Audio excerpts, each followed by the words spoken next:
Tonight, I'm here with my co-host, Carl. Carl, how you doing tonight, buddy? Hanging by a thin thread, but I'm hanging, brother. It's good to be here. Well, it's good to have you, my brother. Carl, why don't you tell the guests what we're going through tonight? And I'd like to give Carl credit for this incredible title that he came up with of our part two of our series about Atlantis. And we both came up with this together. So, Carl, why don't you tell the guests exactly what we're doing tonight? Well, we've been studying a lot on pyramids and the powers of these pyramids, and also uh, digging in pretty deep on how Hollywood, with their movies and their shows, are actually telling us, like the prophets of God of old, where nothing is done without first being revealed through the prophets, how this prophecy of Hollywood is telling us exactly how our world is set up and how things are conducted in our world. But it's for those that have eyes to see and ears to hear. It's not. Apparently, they know that our people are ignorant and they are perishing from lack of knowledge, and that's where we got to wake up. We got to wake ourselves up and our brothers and sisters up to pay attention to what we're being told by the planetary controllers, I guess would be the word I would use for them. Exactly. And they're taking full advantage of that. So what Carl and I are doing, we're trying to present a hidden past from you. So having said that, Carl, you want to lead us in prayer tonight, bro, so the Holy Spirit comes upon us and speaks through us. Yes, sir. Father God, I just pray that you'd be with myself and Joy tonight, Father God, that we'd bring your truth to your flock, Father God, to your people, and that we would, Father God, starting with me and starting with Joey, that we would wake up and that others would wake up to what's going on. And Father God, that we have a role to play in this, which is obviously is our end times events that are occurring, Father. We're not to be raptured away on some magic carpet ride to sit in heavenly bleachers and look down, but we have a role to play as your sons and daughters, Father God, as saints of the Most High God. In Jesus' name I pray, amen. Dear Heavenly Father, Father Jesus, thank you so much for having Carl and I come together again tonight. Father, I humbly ask that you please send your Holy Spirit upon both of us, Father, and to bring out into light darkness and secrets that have been kept from our people and speak through us, Father, to glorify thee, Father. We thank you again and we love you with all our hearts, our minds, and our souls. In Jesus Christ's name we pray, Father. Amen. Amen. All right, Carl. All right, let's hit the ground running and get started here, okay? All All righty. right, so we're going to start off with some movie slides, and we're going to let Hollywood explain to you a little bit about your reality. So let's do this. All right. Oh, here we got this gentleman named Morpheus. Let's hear what he has to say.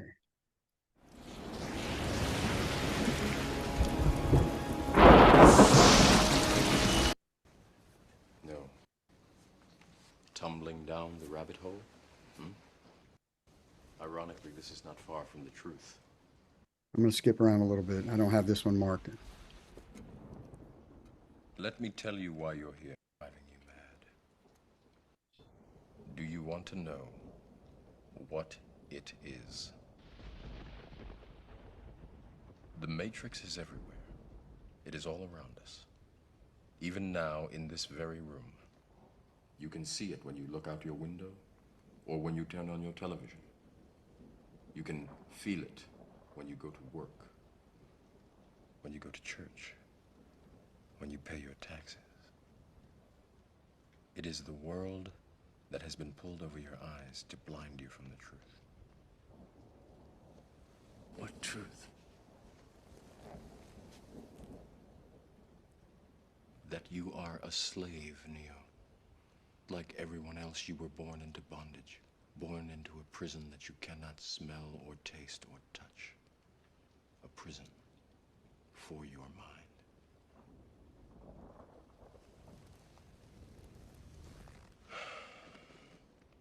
Unfortunately, no one can be told what the Matrix is. You have to see it for yourself.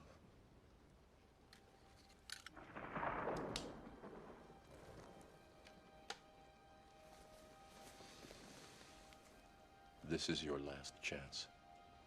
After this, there is no turning back. You take the blue pill, the story ends. You wake up in your bed and believe whatever you want to believe. You take the red pill, you stay in Wonderland, and I show you how deep the rabbit hole goes.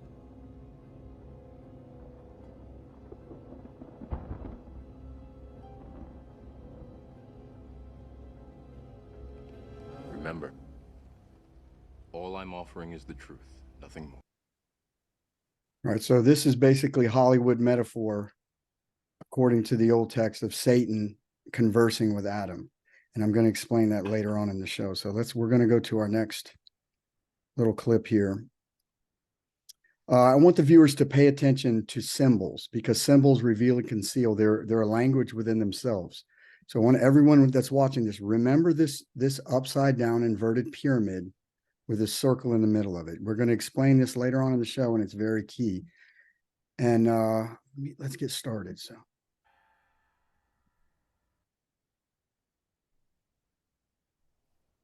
This is the construct. It's our loading program.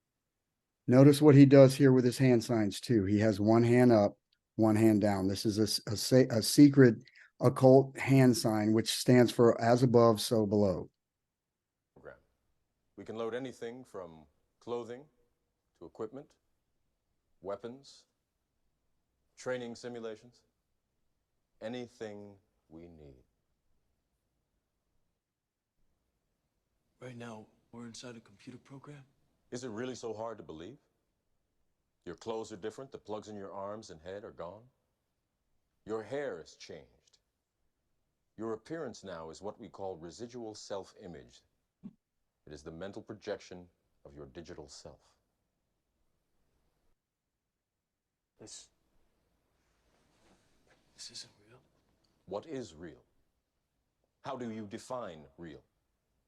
If you're talking about what you can feel, what you can smell, what you can taste and see, then real is simply electrical signals interpreted by your brain. This is the world that you know. The world as it was at the end of the 20th century. It exists now only as part of a neural interactive simulation that we call the Matrix.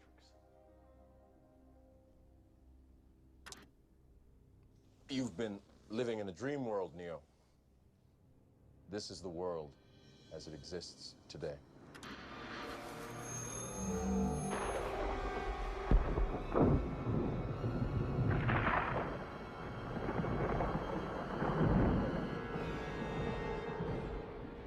Welcome to the desert of the real. Satan told Jesus. We have only bits and pieces of information, but what we know for certain is that at some point in the early 21st century, all of mankind was united in celebration. We marveled at our own magnificence as we gave birth to AI. AI. You mean artificial intelligence? A singular consciousness that spawned an entire race of machines. We don't know who struck first, us or them, but we know that it was us that scorched the sky. At the time, they were dependent on solar power, and it was believed that they would be unable to survive without an energy source as abundant as the sun. Throughout human history, we have been dependent on machines to survive. Fate, it seems, is not without a sense of irony. The human body generates more bioelectricity than a 120-volt battery and over 25,000 BTUs of body heat. Combined with a form of fusion, the machines had found all the energy they would ever need. There are fields now, endless fields, where human beings are no longer born. We are grown.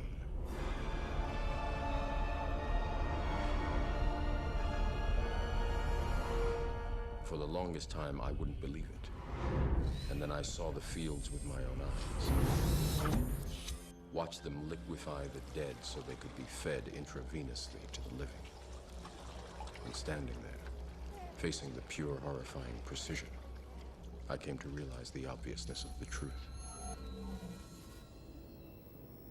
What is the Matrix? Control. The Matrix is a computer-generated dream world, built to keep us under control in order to change a human being into this.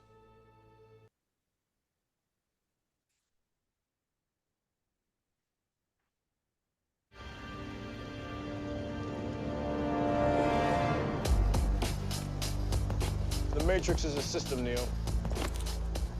That system is our enemy.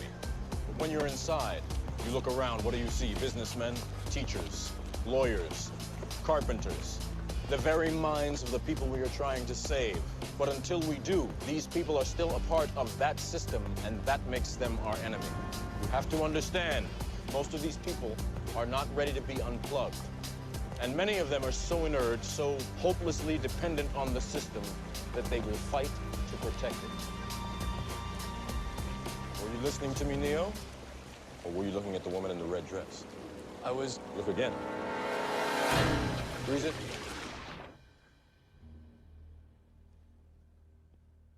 This isn't the Matrix. No. It's another training program designed to teach you one thing. If you are not one of us, you are one of them. What are they? Sentient programs. They can move in and out of any software still hardwired to their system. That means that anyone we haven't unplugged is potentially an agent. Inside the Matrix, they are everyone, and they are no one. We have survived by hiding from them, by running from them. But they are the gatekeepers. They are guarding all the doors, they are holding all the keys, which means that sooner or later, someone is going to have to fight them. Someone. I won't lie to you, Neo. Every single man or woman who has stood their ground, everyone who has fought an agent has died. But where they have failed, you will succeed. Why? I've seen an agent punch through a concrete wall. Men have emptied entire clips at them and hit nothing but air. Yet their strength and their speed are still based in a world that is built on rules. Because of that, they will never be as strong or as fast as you can be. What are you trying to tell me? That I can dodge bullets? No, Neo. I'm trying to tell you that when you're ready, you won't have to. That was pretty interesting, Carl. Any thoughts on that? No, I'm just watching that going, yeah, gatekeepers. We know we've got gatekeepers that are keeping us from what? Any kind of knowledge that we could gather to fight this matrix system that we're in.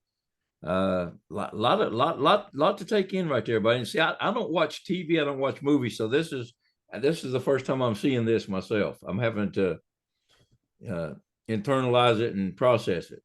Well, in my opinion, it's just a manipulation. This is Hollywood's viewpoint, and we know who runs Hollywood. So this is their viewpoint. They're literally telling you the story between Satan and Adam, and he's manipulating him like we had in the other clip. But I find it ironic, like we said in the past, where we said this before in other shows, where do they come up with the inspiration for these movies, The Matrix and all this other sci-fi fantasy? And I think we're about to answer that in some of the texts we're going to get into. Tonight, we're going to get into a text called the 12 Pyramids of Thoth that are going to explain a lot of this to you. So moving on, let's go to the next clip. Carl, if you would do me the honor, let me minimize this. These, I'm going to get into my collection of pictures again, but these pictures I've showed this one before in the past, and this is another gateway to a higher dimension. And this is across two angels. And then the first picture, as I started taking it, was this, and then it opened up into this one. And then at a different time, I caught this picture. So I would like, Carl, if you would please read this small book, this from the Book of Revelations, if you would please. And had a wall great and high, and had 12 gates, and at the gates 12 angels, and names written thereon, which are the names of the 12 tribes of the children of Israel. Or the 12 tribes of God's sons of light, his 12 sons. Sorry, having said that, let's go to the next slide. Here we have the emerald. This is not the emerald tablets, pardon me. This is the 12 pyramids of Thoth, and this is from Enoch, or Thoth, God's scribe. So Carl, if you would please, would you want to read this one here? Yeah, the writer of these pages is I, Thoth the scribe, who moves through many realities as teacher and author. I am linked to the Great Pyramid as a creational force, having come here through the gates of the 12 pyramid matrix to create realities. Many will remember and quote my teachings in text. Scrolls, stone tablets, keys of knowledge, or encoded genetic memories to be found at the end of each cycle. I have entrusted my original teaching to those who were my priests and priestesses, who must one day restore this knowledge in full definition. At that time, they shall incarnate as the teachers and healers of their timelines. These readings shall be found at the end of a cycle which transcends time and space, and they shall remember. And I shall help and guide them.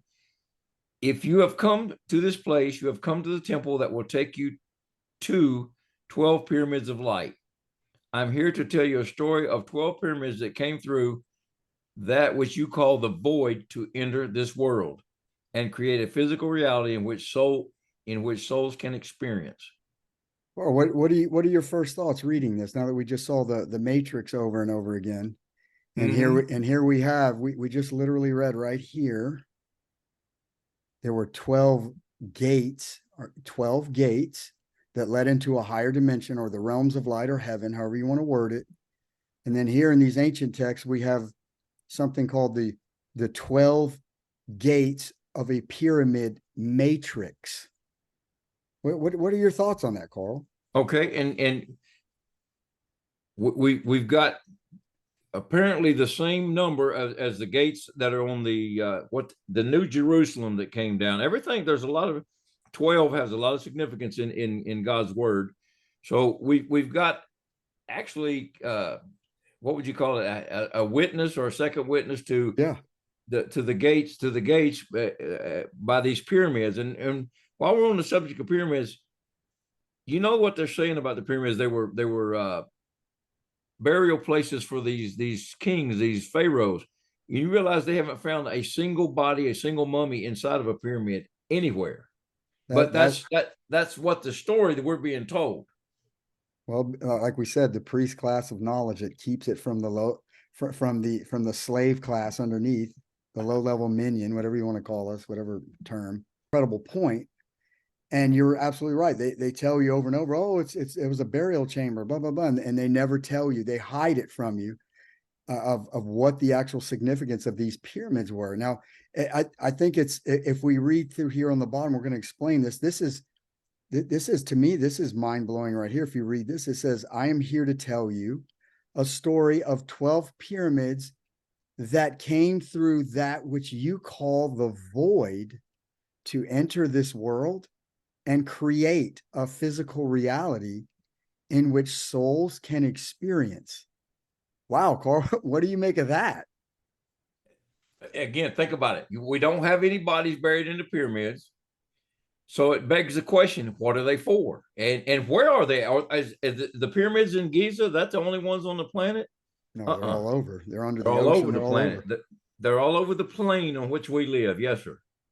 Okay, so having said that, let's move to the next one, and let's see what Hollywood says about this, where it says in Genesis, and the earth was without form and void, and we just read right here that they came through the void. They said he came through that which you call the void to enter this world. This world they're speaking of is earth. So let's go forward and see what Hollywood has to say. And in my opinion, this is from the movie Superman, Man of Steel. And I would say, I guess the producer of this was a guy named Christopher Nolan. And in my opinion, he is a high priest of the occult knowledge or the mystery schools. Because if you watch any of his movies, I mean, it's so beyond the pale, so off the chart when it comes to hidden knowledge. I mean, there's no way this guy could put this out unless he's an initiate or a high priest. I think, like you said earlier today. So this to me, this movie, in my opinion, I've always liked Superman since I was a kid, but this movie, I would say, is number one. I mean, a masterpiece when it comes to Hollywood. And I hate to give them any credit, but this movie is a multi-dimensional, multi-layered story of Atlantis, the ancient text, any, Adam's fall, God's creation of the earth. This thing tells you everything. And this is Jor-El, who is a Jesus figure, talking to his son Kal-El, who is a Adam figure. So let's hear what Jor-El has to tell his son about coming through the void. Long ago, in an era of expansion, our race spread out through the stars, seeking new worlds to settle upon. This scout ship was one of thousands launched into the void. We built outposts on other planets, using great machines to reshape environments to our needs. Okay, let me play that again. Race spread out through the stars, Listen real close. seeking new worlds to settle upon. This scout ship was one of thousands launched into the void. This scout ship is one of thousands launched into the void. Long ago, our people spread out amongst the stars. That's exactly what the Emerald Tablets say, that the sons of light came to the earth and they saw men in their bondage. And he's telling, this is Jor-El, the Jesus figure, telling you that they went through the void and they came to the earth, and it was like the Bible says, it was without form. This is obviously a mistranslation of what he is saying or what the ancient texts say. But now he says something very cryptic about these machines that landed on the planet Earth, or whatever world that they were geoengineering or terraforming, whatever the term is, to make a world where they could live. Okay, now let's continue here. We built outposts on other planets, using great machines to reshape environments to our needs. Using great machines. Let's repeat that one more time. This is so key. I don't mean to be redundant. Please be patient. On other planets, using great machines to reshape environments to our needs. To reshape environments to our needs. And if you look, Mr. Nolan is hiding something from you, right in plain sight. If you look at this so-called machine, in the movie, they call this a world engine. And he said they use it to reshape the planet to their needs. If you look at the shape, if you follow the legs from top to bottom, or excuse me, bottom to top, and then from the top down to the bottom and across, you have a pyramid. If you look at the legs from one leg to the back leg to here, it's another form or shape of a pyramid. Carl, do you have any thoughts on this cryptic scene right here, what they're telling you? No, again, I think it fits right in with what we're talking about, the pyramids of creation there. Think about this. Now, you arrive at a planet that is without form, through the void, obviously with that mistranslation, but through the void. And was that planet created in this state, or did it become in that state? See, that's the question that comes to mind reading the book of Genesis. So you've got these characters, or these actors showing up on the planet, our planet, and the planet needs to be essentially rebuilt to suit these guys being able to live here. And I think you're right. And in what he's telling you in a hidden way, he's telling you that these machines that they used, like when God said, "Let there be light," and he said he came to the earth and it was without form and void. Could the actual reading have been, and Jesus and his sons and the Most High and his sons traveled through the darkness of the great void and came to earth that was without form. And I mean, that's a way of putting it, but they're telling you in this movie, these initiates of these mystery schools, and they're putting it as entertainment with a sci-fi overlay, like we've said 100 times in the past. They're saying that these machines, that if you look at the outline, like we said, is a pyramid, and they actually call this thing in the movie a world engine. So having said that, we're going to go to the next clip here and see what the actual pyramid, the 12 pyramids of Thoth say. Can you read this, Carl? Or are these a little small in my micro? I can get it. Yes, sir. At the time of my writing, these 12 pyramids stood on the physical planet, placed there by design. Though each pyramid may appear to the human eye to look like the others, remember that each one is unique in frequency and purpose. Within each of the 12 pyramids are 3 entities for a total of 36 creational forces. And these 36 forces set down upon the earth life forms of different shapes and designs. They used engines of light and the tones of crystals to create. When the 36 were complete, they left the surface of the planet in their pyramids and remained outside of the physical planet, where they created a grid system which linked together all things on and off the planet. Now, I'm gonna keep reading this because I want you to translate this for the folks. This was in the form of a matrix web. At that time, Athoth, who would be a scribe and teacher within the matrix, came to this place and wrote this book for you to find at this time. Within the pages are your keys. A great pyramid was built by my design on the surface of the planet. It would be a duplicate of that which is above and would link to it. And I would come through the pyramid many times in many forms to guide and teach the souls who would come to this place. Your coming here has unlocked the door for those who are the priests and priestesses of a time once entered in the story of humanity. We shall now journey to the first 12 pyramids that wait beyond this reality, yet holds its creation in place. Wow, that is beyond deep. Now, I would say, I mean, do you have any thoughts, or you want me to just dig into this, Carl? Well, I'm just saying this grid system. What does that correlate to on the planet? Is right now the ley lines. There's ley lines that connect all these physical pyramids on the planet, and apparently in a higher level of existence, there is above, as above, so below. We've got another pyramid over top of that pyramid. Well, I think that's a great point, especially you bring up the ley lines. But I would add to what you're saying. I mean, if you get into these, we literally just showed you 3 videos from Hollywood, from the Wisniewski creatures or whatever they are. They were whatever, and now they're whatever. That's a little inside joke there. But if you read this from the beginning, he says that I'm gonna just go over, touch up on what you just read. It says, at the time of my writing, these 12 pyramids stood on the physical planet, placed there by design, though each pyramid may appear to the human eye to look like the others. Remember, each one is unique in frequency and purpose. Within each of these 12 pyramids were 3 entities for a total of 36 creational forces. And these 36 forces set down upon the earth life forms, shapes, and designs.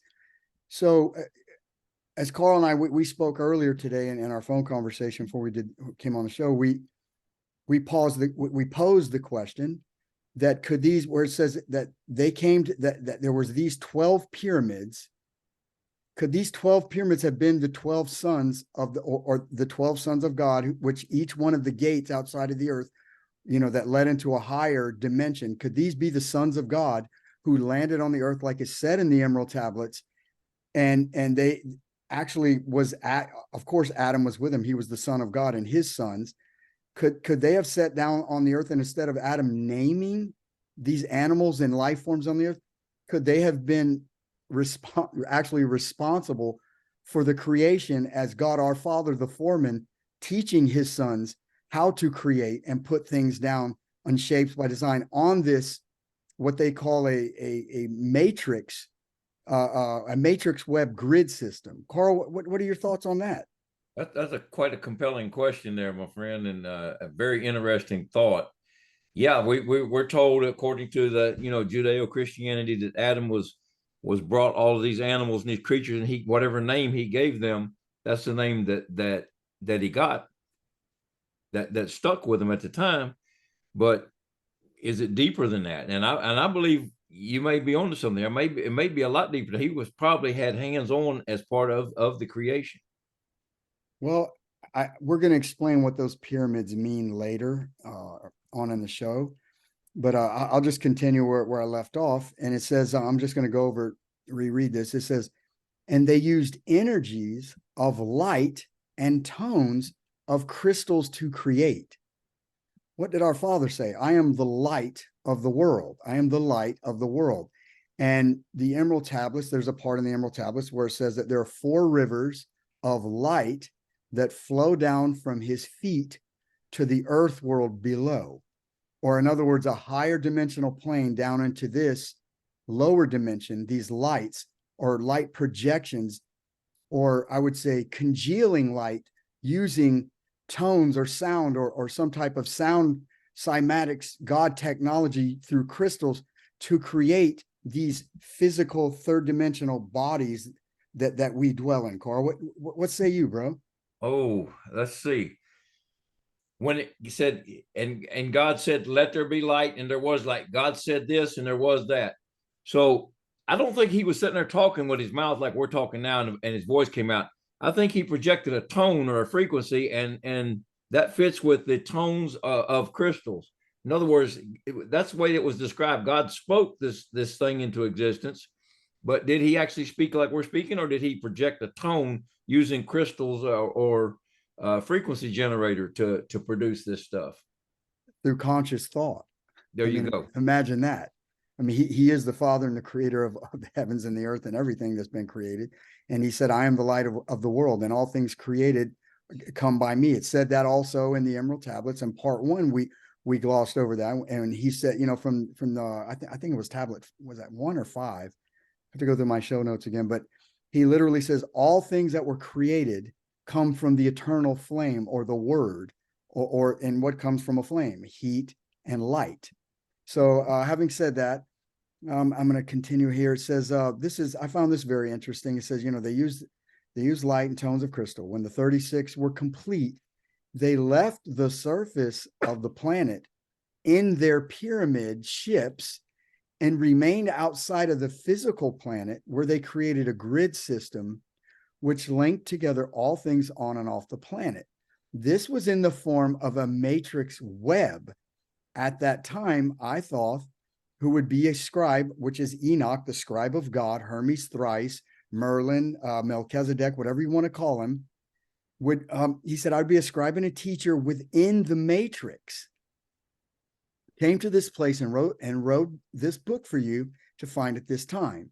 So it says that a great pyramid was built by my design on the surface of the planet, and it would be a duplicate of that which is above and would link to it. And I would come through this pyramid in many times in many forms, and he would be a teacher. So they're telling you that every single one of these pyramids on the earth, that there's one above the pyramid in a higher dimension or a different frequency that is projecting down to the earth this physical reality that we're experiencing. That's what I'm getting from this. And I think we're going to prove that later on in the show. Carl, any thoughts from you that come from this? Well, one thing, and jumping down the rabbit hole here, but we've got this guy Thoth who comes and goes through different times. Now, okay, let's just look for a minute. We believe him to be Enoch, Hermes Thrice. You come up with Saint Germain, which that's plausible as well, and also Melchizedek. We think so. So we've got this high end ascended master type figure that shows up throughout these different cycles, and we know him in the Judeo-Christianity as Enoch. That's right. But I think he may be like I say, this guy just keeps showing up. And what happened to Enoch?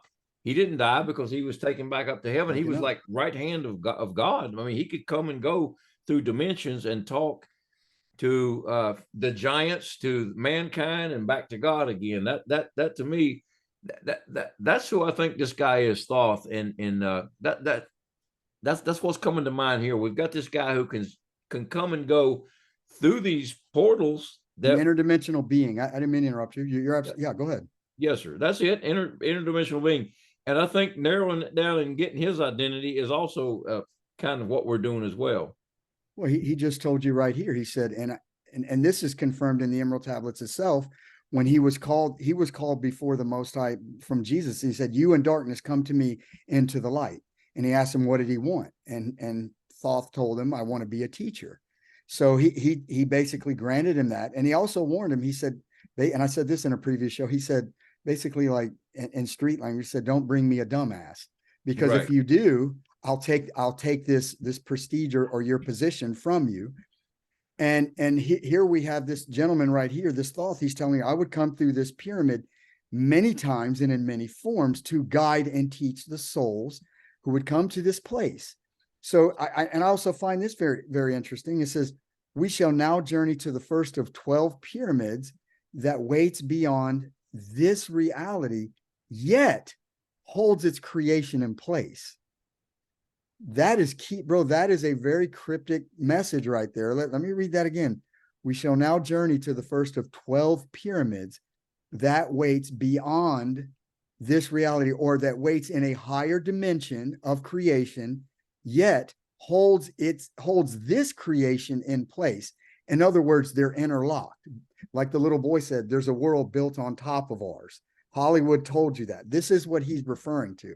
So any last thoughts, Carl, before we move on from this? Let's roll, buddy. All right, buddy.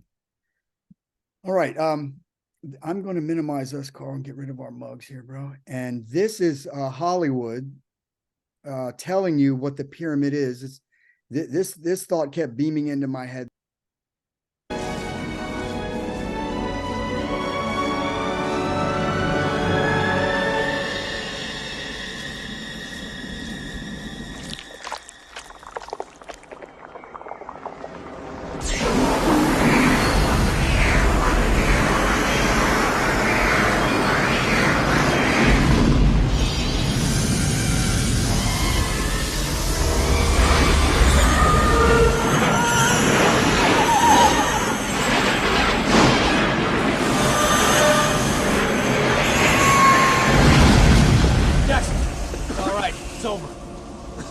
So, Carl, in the movie, I don't know if you remember this movie, if you ever saw it, they find this Stargate. It was hidden inside this pyramid, or they dug it up. They put it back together. He puts the symbols, and he's able to travel from one part of the galaxy all the way to the opposite side of the galaxy. And when they come out, let me back up. If you notice, when he first steps through the Stargate, he's broken down to a subatomic level, just particles of light, and he's shot from one side to the other, right? And then he rematerializes, he comes out, and then this is what happens.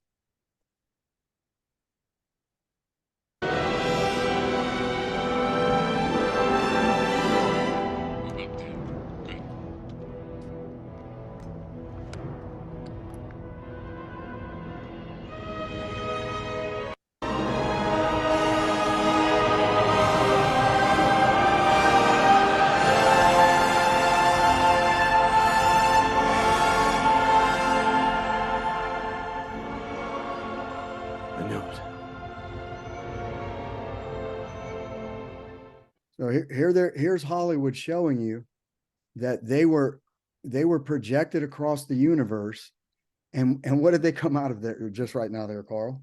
Right out of a pyramid. Right out of a pyramid. So we came up with this little slide, and this pretty much, it might not be the exact technology, but basically this is what the movie Stargate is showing you, that these pyramids, they create this beam of light outside the frequency of our third dimension or higher dimension, and they can transmit this creation of light, which creates physical realities on other worlds. And this is what they're saying. So, Carl, do you have any thoughts on this? Nope. I mean, that pretty much says itself. I mean, pretty much explains exactly what we're talking about. All right. And it's what they're putting right in your face. It's hidden in plain sight. So let's go to the next. Carl, you want to take this one here? Got it. My story begins as 12 pyramids were positioned around a planet you call Earth.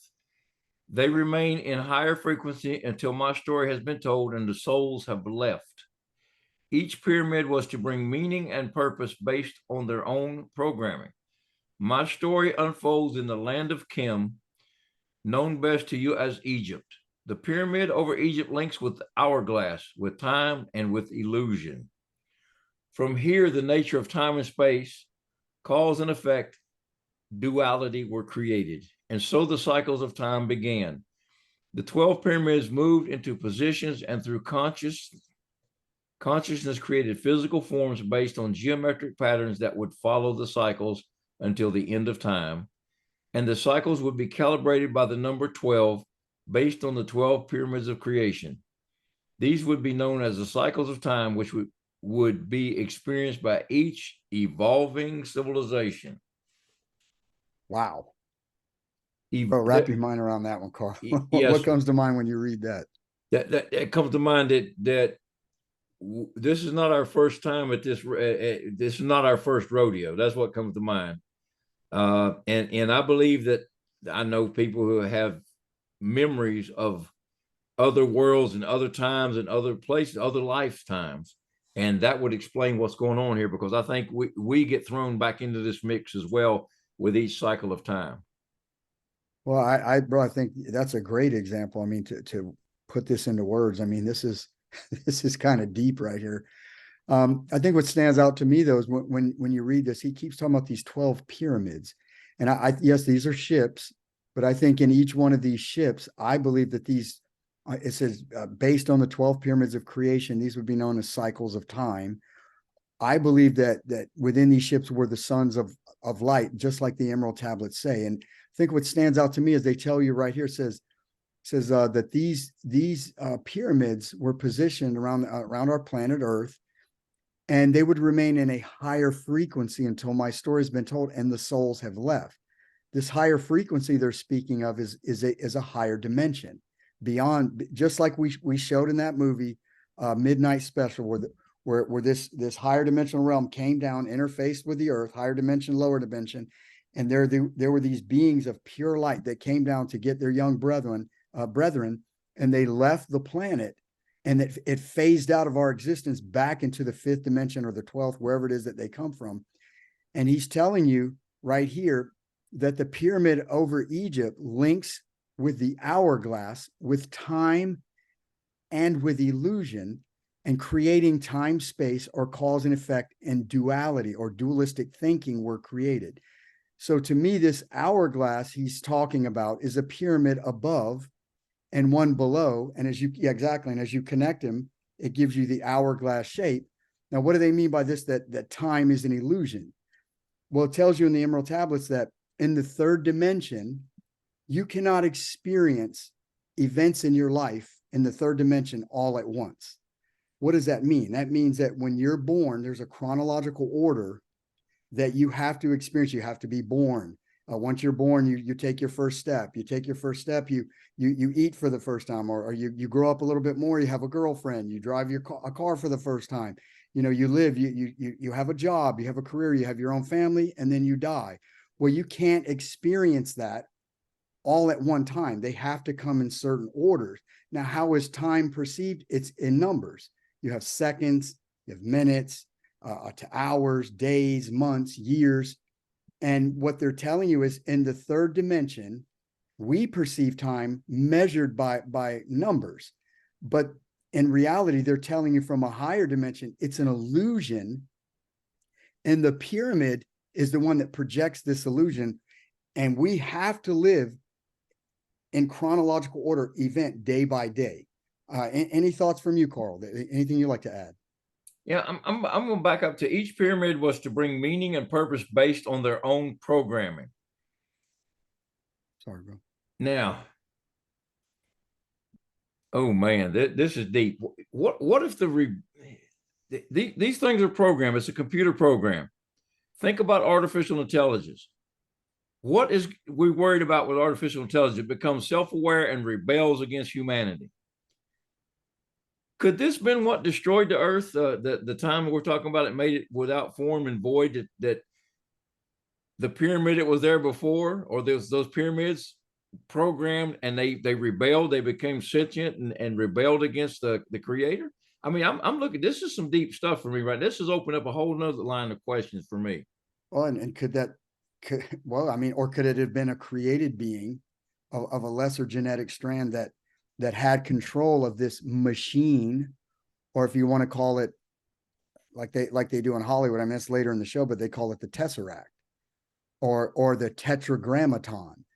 So could this individual, this Satan character, and we know that he was in charge of this machine that creates realities, and we know through our studies that, and even in the Bible tells you it was taken from it.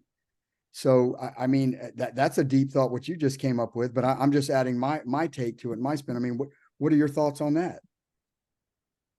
Well, that obviously there's technology involved here with our reality is a projection. Technology is involved, and we see an example of what could happen with this artificial intelligence gaining power and strength, and each day actually becoming to the point where I think the movie Terminator covered became self-aware, and I think that's probably something that happened in that last cycle as well. But I'm sorry, brother. Go ahead. but could have been corrupted by the programmer or someone who hacked into it, i.e., Satan, the Satan figure, hacked into that technology to use it against God Himself and against mankind. Well, and in the movie The Matrix, the Satan character, which I say is Morpheus, that's exactly how they get into the Matrix. They hack into the system. Okay. So in other words, I mean, I know some of this is like deep and out there and kind of like sci-fi, but we're just going off the text and we're telling you exactly what they're telling you, that there is a God technology involved in this, and that our entire reality in the third dimension was created, even cause and effect, which is duality, like duopolies, like, flat earth, round earth, Coke, Pepsi, Ford, Chevy, which is, like we always said, is, there's more to that. But I found this very interesting. It said that the 12 pyramids moved into position through consciousness. That means our father's thought pattern, and created physical forms based on geometric or sacred geometric patterns. So having said that, let's move on to the next clip and try to explain this. All right, I'm going to minimize this, Carl. Hold on a second. Let me get our mugs out of here. All right, bro. So you want to take this one? Yes, sir. And these timepieces would work in synchronicity with the pyramids and the matrix. The gears of these clocks would be round and seen as wheels within wheels or clocks within clocks, marking the cycles within cycles. And these cycles would appear to begin and end as they move through the synchronicities of their creation. As keeper of time, I would perpetuate the illusion of the cycles of time. It is my job to recalibrate each cycle wherein time would take on a new dimension. To mark these cycles, a geophysical timepiece was created on the Earth's surface. It linked to the matrix through a portal of energy. The portal was created by the 12 pyramids in their likeness and was placed on the center of the planet.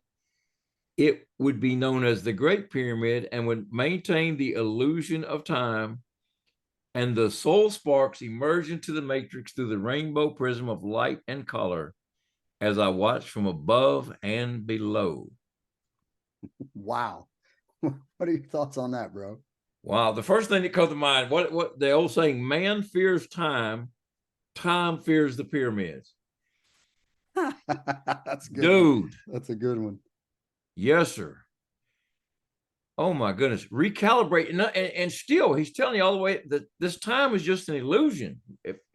For us in this, it's the illusion of the events. cycles of time. Exactly. It's experiencing of events in your life.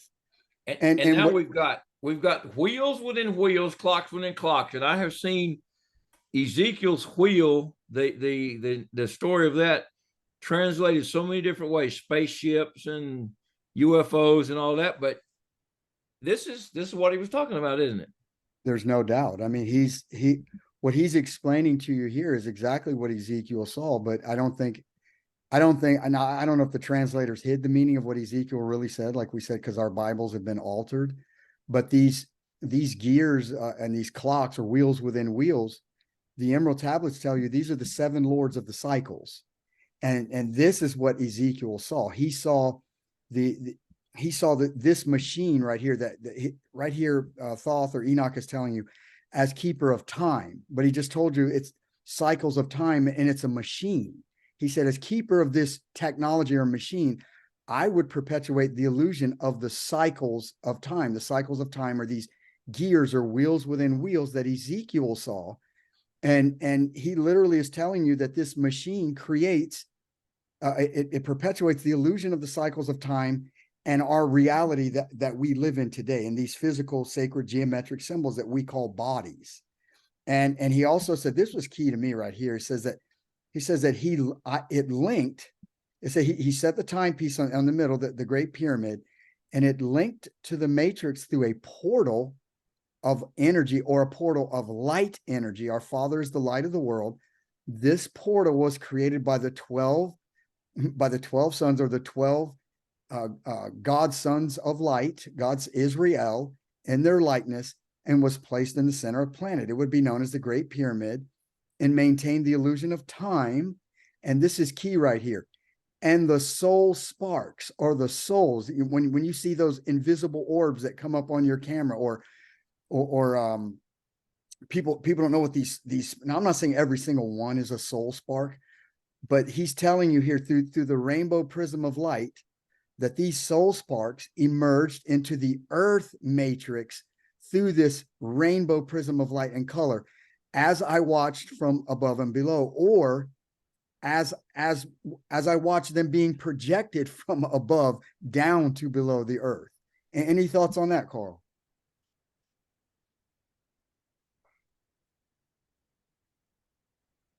Carl, can you hear me? Yeah. I'm just thinking. No,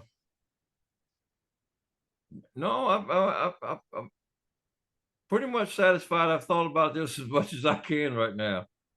Well, it's deep. There's like I said, this is a multi-layered, multi-dimensional story that goes back from different time cycles.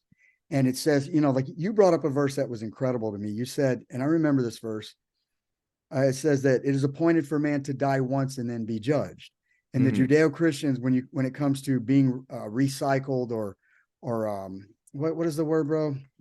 When you're reincarnated. I call it recycled. Same Reincarnation. Thing. Oh no, because the Bible says this. It's appointed for you to be born and then die once. Well, if you add it's appointed for man to be born and die once per cycle of time, then that takes on a new dimension in the Bible, doesn't it? Yes, sir. So having said that, let's go to the next slide, and we're going to try to explain this rainbow prism of light as color. So here we have, let me reduce us right here. Here we have Mr. Isaac Newton, who there's no doubt that he was a student of the Emerald Tablet, or the Emerald Tablets, whatever you want to call it. And magically he came up with this, I think he called this the Wheel of Light, or I can't remember the exact name, but this is a picture of his invention using sunlight projected through an inverted, remember what I told you earlier in the Matrix, on the back of the television, and Morpheus hand sign pointing down. This translucent inverted pyramid has a single beam of light coming from above, and it's projecting a rainbow prism of light. Any thoughts on this, Carl? It kind of hand in hand with what's coming through the 12 pyramids on Earth, another pyramid above it, and projecting creation through the pyramid, or the hourglass, if you will. And there's no doubt he was a student of Hermes or the Emerald Tablets. He was an alchemist. Now a lot of them say, the low level meaning of alchemy was to, being able to transmute a metal, iron or lead into gold. And that's a low level understanding. I think the real meaning is to transform, or for you to ascend this lower dimension in this flesh body, this geometric, sacred geometric shape of the body, and transcend back into this light portal back into the heavens. I mean, that's a little side note there. I digress a little bit, but having said that, let's go to the next slide here. This is a small little snippet of a Transformers movie, and it's just I like to always bring into the equation, what does Hollywood say about it? And this is only going to take a couple minutes, or not even that, but I'd like you to watch, the viewer to watch this and listen closely to what he says, what the pyramid is. Nice knowing you. Remember what I did for my country. This is my moment. You're crazy! Oh, God. This is it. The pyramid's built right over the machine. They turn that machine on. No more sun. One more time. You're crazy! Oh, God.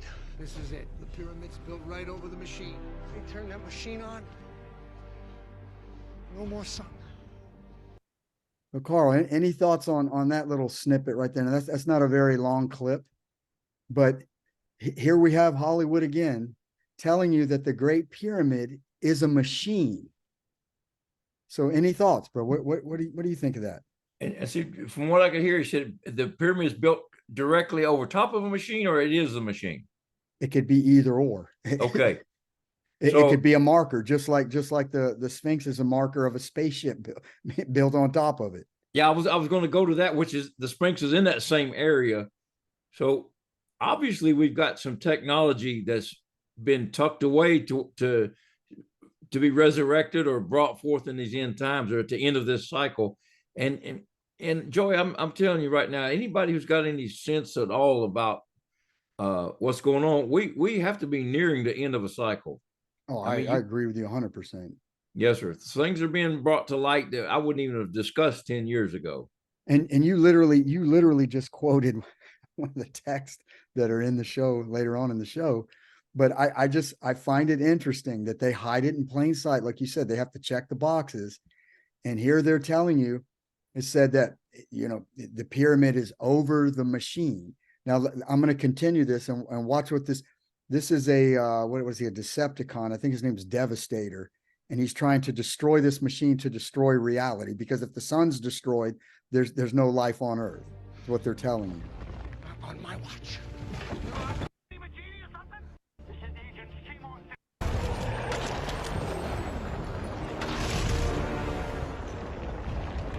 Let me back up here. Hold on a second. So you look right there, and this Decepticon is destroying the top of the pyramid, and there's a machine inside of it or under it. So it's just them flaunting it or throwing it on our face again. Real history hidden right through science fiction. What do you think of that, Carl? Yeah, again, we keep harping on this, but the prophet, God can't do anything. So according to the rules of engagement that I understand, he can't do anything unless he reveals it through his prophets.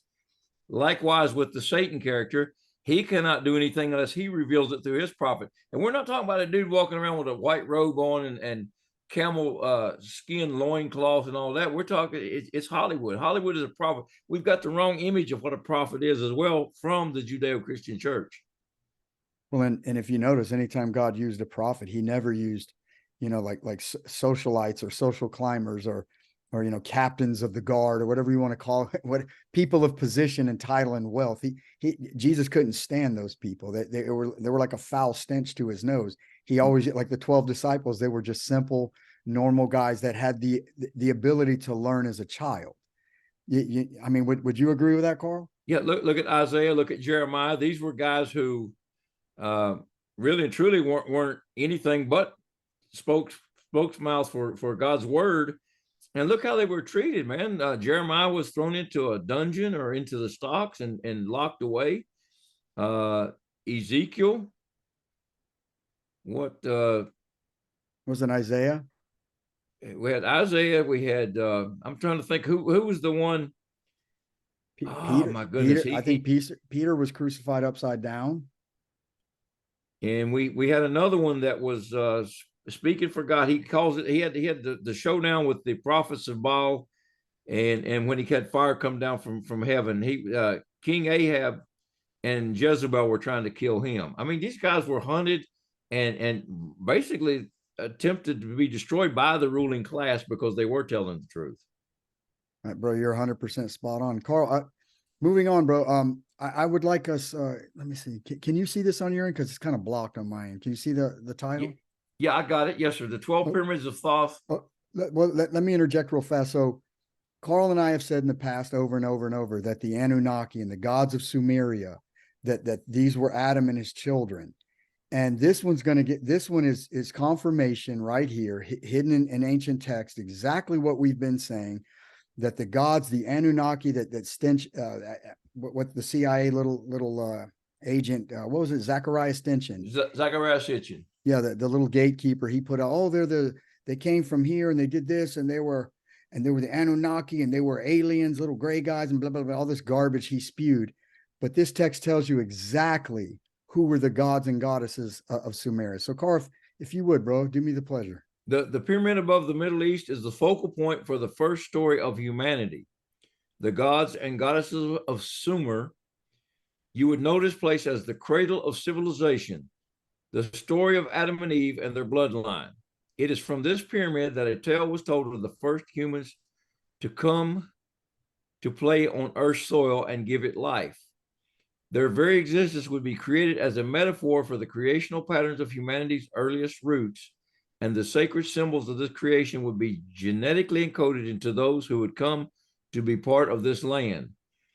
For it is these souls who would awaken at the end of this cycle to lead others to the next creation. The Middle East would carry the frequency of this information throughout the cycle. Much blood would be shed by the keepers of the secrets and their descendants on this soil where creation was said to spring forth. It is in this region that the lords of light and darkness would play out their earliest games, battles that would continue until the end of this cycle and the beginning of a golden age of light to be brought forth by the keeper of this pyramid, known as Tashi Ra El Amun. All right, I'm going to go to the next one. This kind of, if you would read this, please. Okay, Tashi Ra El Amun would embrace the souls and take them to the pyramid where they would find healing from all they had endured on their earth journey. And there would be a new beginning. A new tree of life would spring forth from this pyramid, its matrix joining with the other 11 pyramids of creation, and the souls would be free and healed. It is time for humanity to return to this pyramid to heal in the womb of creation, to move through its matrix of geometric shapes and understand how the first Adamic man and woman were created. All right, bro, if you don't mind, I'm going to jump into this full blast here, bro. Do it. What they're telling you right here, they're telling you that there's a pyramid above the pyramids, the great pyramids that I guess would be in Egypt. And they're saying that it is the focal point of the first story of humanity, spirit man, or God's sons of light, the gods and goddesses of Sumeria. You would know this, a cradle civilization. And this is the story of Adam and Eve and their bloodline, which is the Anglo-Saxon, Scandinavian, Nordic, Basilar, Germanic people, Caucasian, white people of the earth. That's exactly what this is telling you. It says it is from this pyramid that a tale was told of the first spirit men who came to play on earth's soil and to give it life. We just read in the earlier tablet that it said that these 12, okay, and we know that there's 12 gates for the 12 tribes of Israel, or the 12 sons, God's sons of light. It says that they came to the earth and they created life on the earth and its soil. They gave it life, in all different shapes and forms. Their very existence would be created as a metaphor, creational patterns of humanity's earliest roots. And the sacred, now this is key right here, the sacred symbol of this creation would be genetically encoded into those who would come to be a part of this land. So what they're telling you is when you do 23andMe and all these genetic testing to find out where you're from, basically this is a genetic roadmap. And they're telling you that your DNA is encoded into the land on which that the pyramid is on, being projected through. So when they talk about evolution, I don't believe in evolution, but there is such a thing called microevolutionary traits or mutations, where if you live in like when they first came out of Atlantis, blonde hair and blue-eyed and pale skin, they hadn't been on the earth in human form very long. So their bodies had not had time to adapt to the brightness of the sun and their environment. So their offspring would create these certain microgenetic mutations. So when people say, "Oh, if you have brown hair, brown eyes, that's of Cain." No, that's not true. The genetic carrier of that is like I said, a mutation, but it's still I1, R1A, R1B, and all the genetic traits of the bloodline of Adam, for our offspring to be able to survive in the environment that they were in. So when you're looking at 23andMe, your very DNA code that comes from above, a template above, is projected through this through the pyramid that is above the like this tablet is telling you. There's one above the Middle East projecting the children of God. Adam was the son of God, and their offspring are being projected from above through this into this matrix. The soul sparks into this matrix, and that we are genetically encoded to this region. I've had family members, my son, my older son, and a sister. They did a 23andMe. I won't do it because I don't want to give. I mean, that's for another story, but I don't want to do it.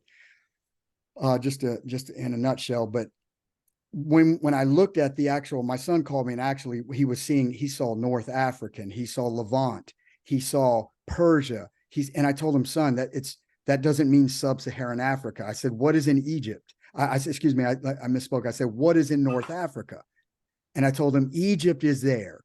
So in other words, your entire genetics is encoded through these reality, racial, light energy, projection pyramids according to where they are on the land. And the children of Adam and Eve and every white person on the planet, when you do your DNA, you will find this same North African Levant, which means, the region of Israel. They're right next to each other. And this is a genetic code, a roadmap of where you were projected from above, as above, so below. So Carl, any thoughts on that? I think it's important to understand that before Adam and Eve showed up, there were people on the planet. So what it's talking about, creation and man, it's talking about when Adam first showed up, because that goes hand in hand with the Fertile Crescent, Mesopotamia, when all of a sudden, 6,000 years ago, roughly, agriculture exploded. Stringed instruments, musical instruments, the domestication of animals, all that happened just like it was turned on overnight, which coincides with Adam and Eve showing up amongst a planet full of fallen entities, hunter-gatherers, Neanderthal types. The lesser men. Lesser men, exactly. The Enosh, the beast of the field. So it's important to note that Adam was a late comer to this planet. And you were talking about how their skin, later on, they developed the different traits, to deal with the planet. And to this day, still, I don't know about you, I step outside, I have to squint when the sun's out. I mean, there's no two ways about it. It's not our sun. We're strangers here. We haven't had time to adapt to that in the few thousand years that we've been on the planet. Well, think about it, bro. It's brilliant. You just brought that up about, adapting to the planet. But the word of God, our Bible says that God hid his children in the field. Well, if all your children look exactly alike, if they all have blonde hair and blue eyes, we'd stick out like a sore thumb, and they would be able to wipe us out anywhere on the planet because, like I said, you'd stick out like a sore thumb. But through adaptation, through environment, there has been genetic mutations of dark hair. I have hazel, like greenish eyes. My younger son, my younger boy, he's 14. He has milk white skin, red hair, and just emerald green eyes. Beautiful, skinny, straight nose. My daughter has green eyes. So there's, in other words, these are all genetic traits from our father hiding us in the field, and for us to be able to thrive and succeed in this new form that we were in. Now, remember, you said 6,000 years ago, you said architecture, agriculture, everything sprung forth from our race. But this was after Adam was thrown from a 12-strand DNA being, God. And this tells you right here, the gods and goddesses of Sumer were Adam and Eve. So upon his fall, to learn to rule over the lesser men, he had to become a human, a man.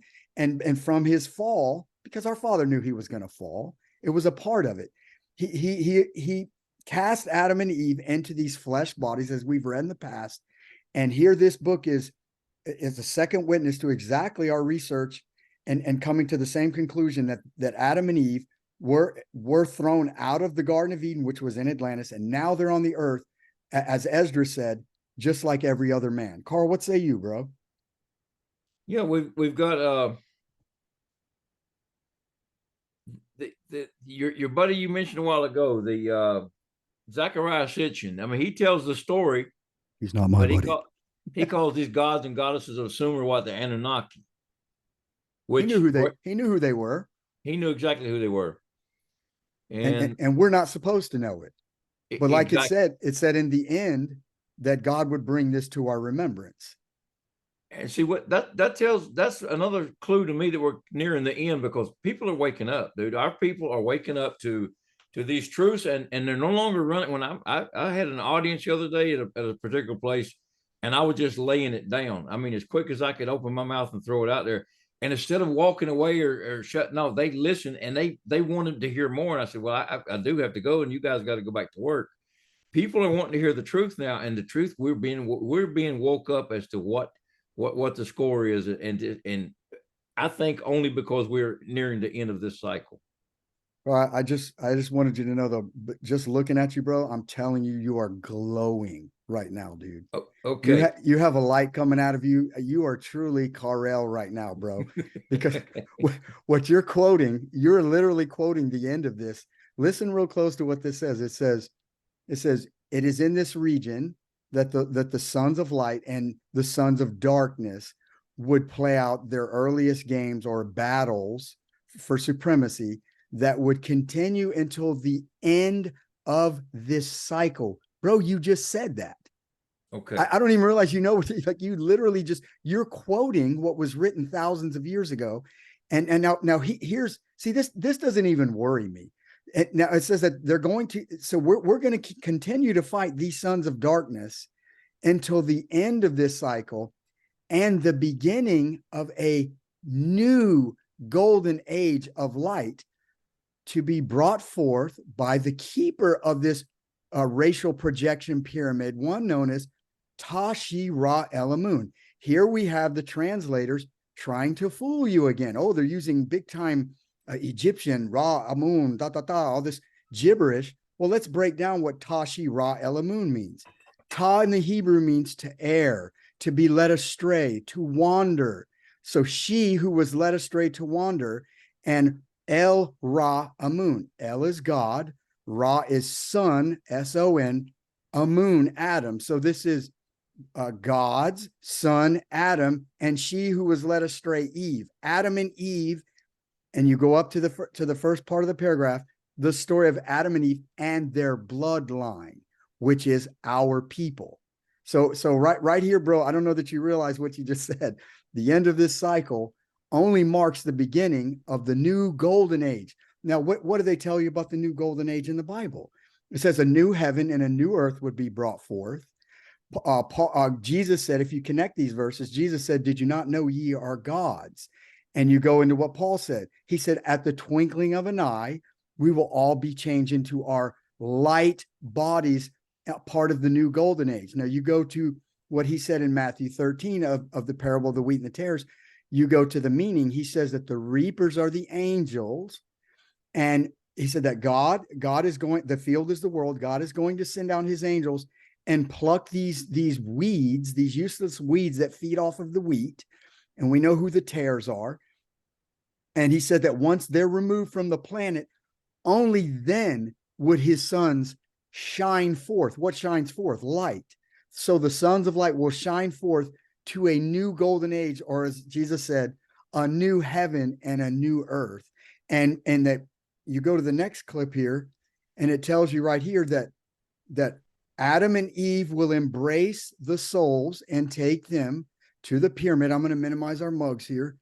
Would take them to the pyramid, or your projection pyramid, where they would find healing from all they had endured on their earth journey or their earth life test.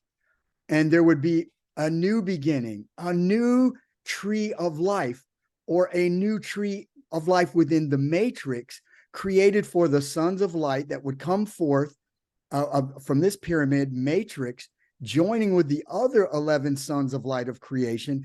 And the soul sparks would be free and healed. And it said they would move through the matrix through geometric shapes. Well, what's a or in other words, bodies, that they would move through different bodies from a flesh body back to a being of light, and understand how the first son of Adam and his light body were created. Carl, any thoughts on that? No, I'm just gonna say I'm looking forward to being healed of all I've endured in this little journey so far. I can tell you that. Or you still got your bag of white cheddar popcorn waiting for it? Oh yeah. Me too, bro. I can't wait. Hold on. Yes, So sir. let's go to the next slide. Well, here we got Revelation 21, what we just quoted. It says, and I saw a new heaven and a new earth, for the first heaven and first earth were passed away, and there was no more sea. So I'm going to back up one more time. I don't mean to be redundant here, but it tells you right here. The lords of darkness, they would play out the earliest battles, and it would continue until the end of the cycle. Carl, are we not continuously battling the floods of the water right now coming into our country, like Washington told us was going to happen? Exactly. And that I just had this discussion with somebody the other day, explaining what that meant. You know, the imagery from the Judeo-Christian church leaves you hanging. You know, you got a serpent with a flood of water out of its mouth. They're not explaining what that means. Well, and that the flood of water is the people groups that are coming after the sons and daughters of Adam. And if to add on to what you just said, bro, notice this is in the book of Revelations, which is the story of the end of the cycle. So this is the end of the cycle. And they say, wait a minute, they saw heaven and he saw a new heaven and a new earth, for the first heaven and the first earth were passed away. So we go back to the 12 pyramids, and it says, here's the end of the cycle. This is the end of the cycle means a time cycle. We're at the end of Revelation, the book of Revelation, and the beginning of a golden age of light, which is a new heaven and a new earth, where God's sons of light, Adam and Eve, would bring forth through this projection pyramid a new reality or a new golden age. Would you agree, Carl, or would you like to add something to that? Yes, and let's go to the slide again where it says the passage from Revelation. Okay, give me a second here. Something just hit me there. Okay, hold on. Okay, go ahead, brother.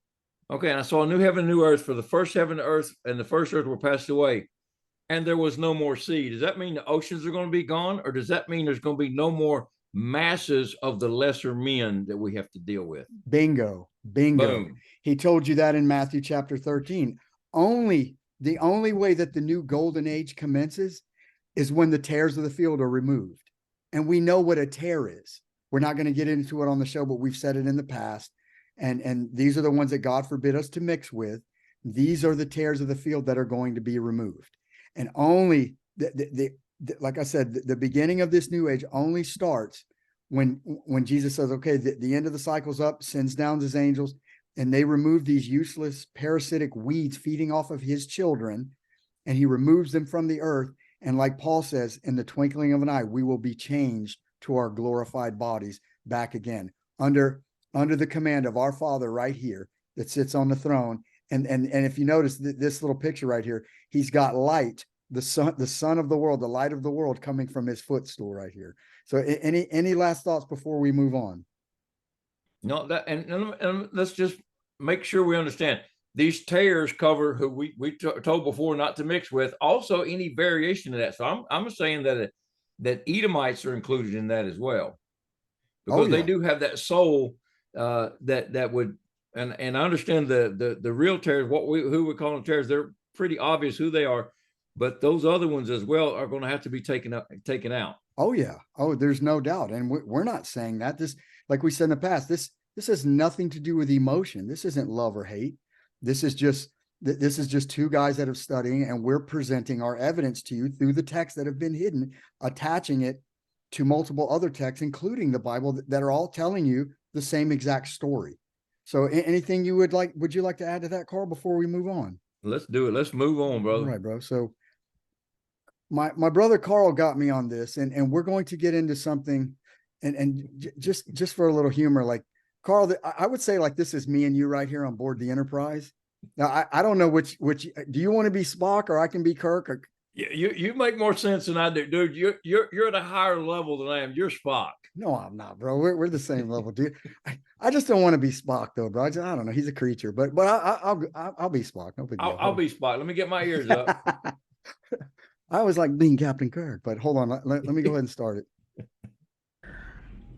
He's intelligent, but not experienced. This pattern indicates two-dimensional thinking.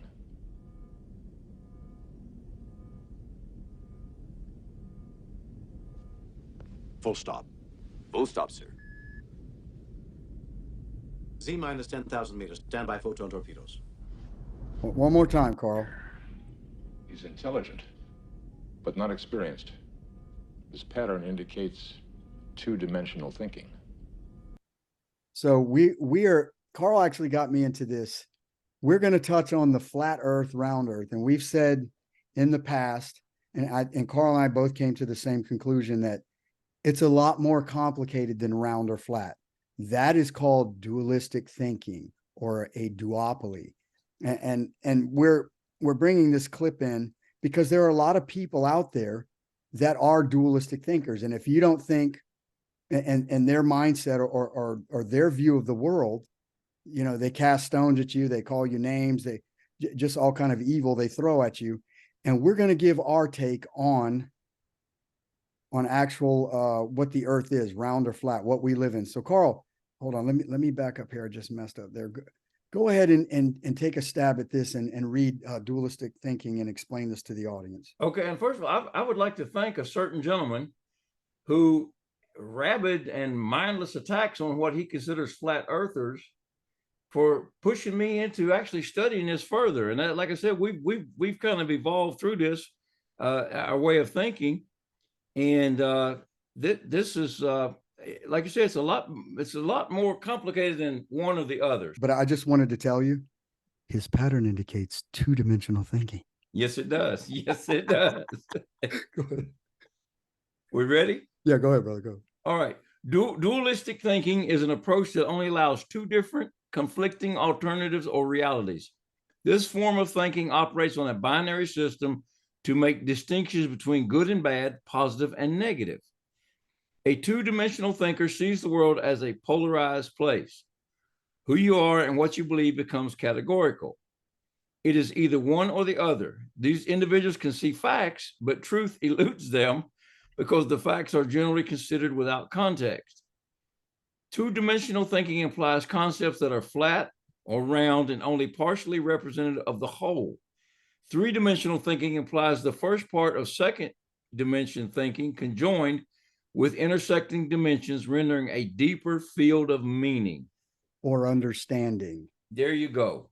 So I want to touch on this. It says where a two-dimensional thinker sees the world as a polarized place. Who you are and what you believe becomes categorical.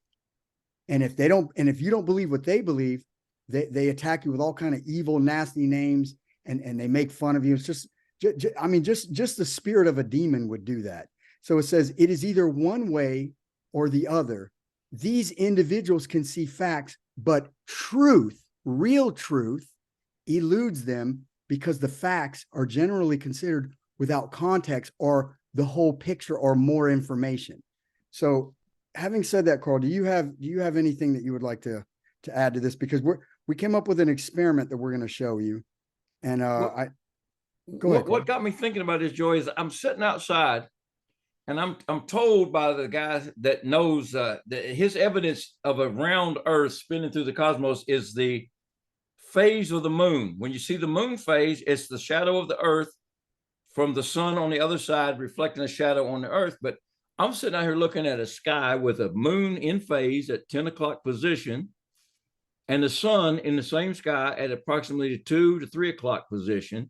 And it stays that way throughout the day, not just one time. I mean, I pointed this out to my neighbor the other day. We were going to go buy some fruit trees. I said, Miguel, I mean, this guy's from Cuba. I said, what do you notice? He said, that's the moon. I said, yeah. Do you see the phase of the moon, the shadow on it? I said, is that caused by the sun on the other side of the planet? He said, no, the sun is right there. I said, good. So I'm not crazy.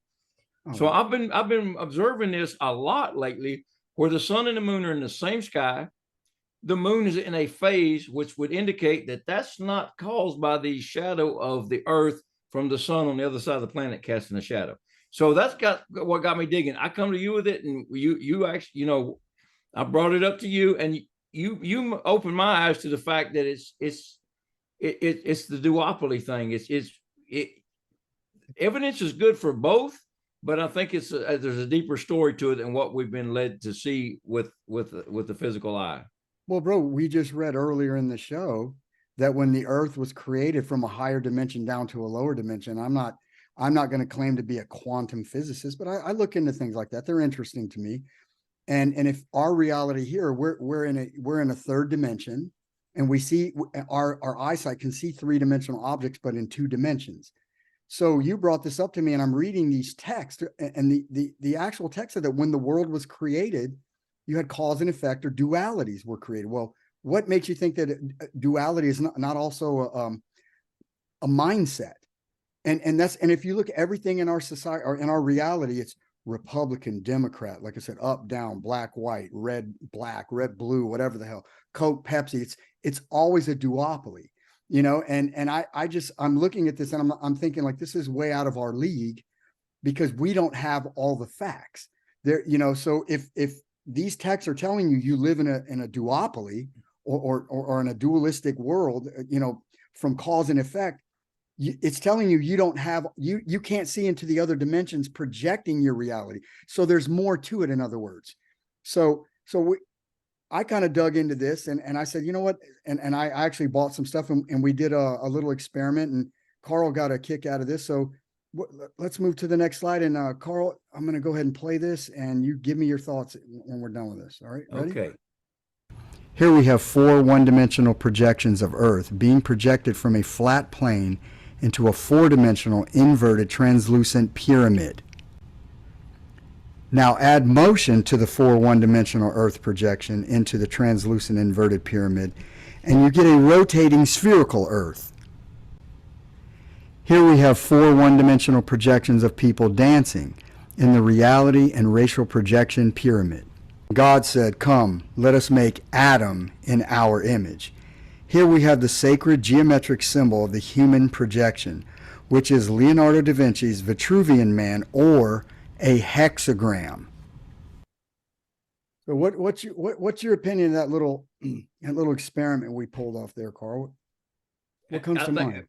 Very interesting that you were able to pull that off with a program and cutting a little pyramid and everything like you did.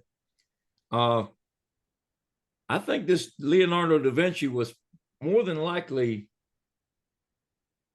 not just a student of the hidden knowledge, but probably a master, ascended master with this drawing that he put here. I mean, look at what we've got. We've got what? A geometric shape, sacred geometry in the form of man. Let us make man, or Adam a kind, in our image. Well, and if you look, it's an inverted pyramid from above, one down below. The point of the pyramid is from his, and I'm not, if there are children in the room, take them out. I mean, it'd be a little, I guess, sexual in nature, but the point of the pyramid is in his genital region, which the Masons will tell you is the male generating principle of life. Now, if you look at the outline, here you have the hourglass shape here. You have the pyramid above, you have a 4-sided pyramid, and then you square it and you have a pyramid from an above view. But Leonardo da Vinci, if you really study him, Da Vinci, bro, it says that he vanished for 2 years inside of a cave. He went into a cave and he vanished. And then afterwards, when he came out, I mean, I might be killing the story, but I know I've read that somewhere. In other words, he was given sacred knowledge, because remember what Thoth said. He said he would pop in through different time cycles, and he would be a teacher to enlightened men, only ones that he deemed worthy. So in my opinion, Mr. Leonardo was definitely deemed worthy. And I just would like to know, like, off that subject, like, what do you think that we have a translucent inverted pyramid with these 4 one-dimensional projections of Earth here, and there's the moon. And like I said, you add motion to, let's say you add motion to one of these flat circular projections, and then you get rotation in a spherical Earth.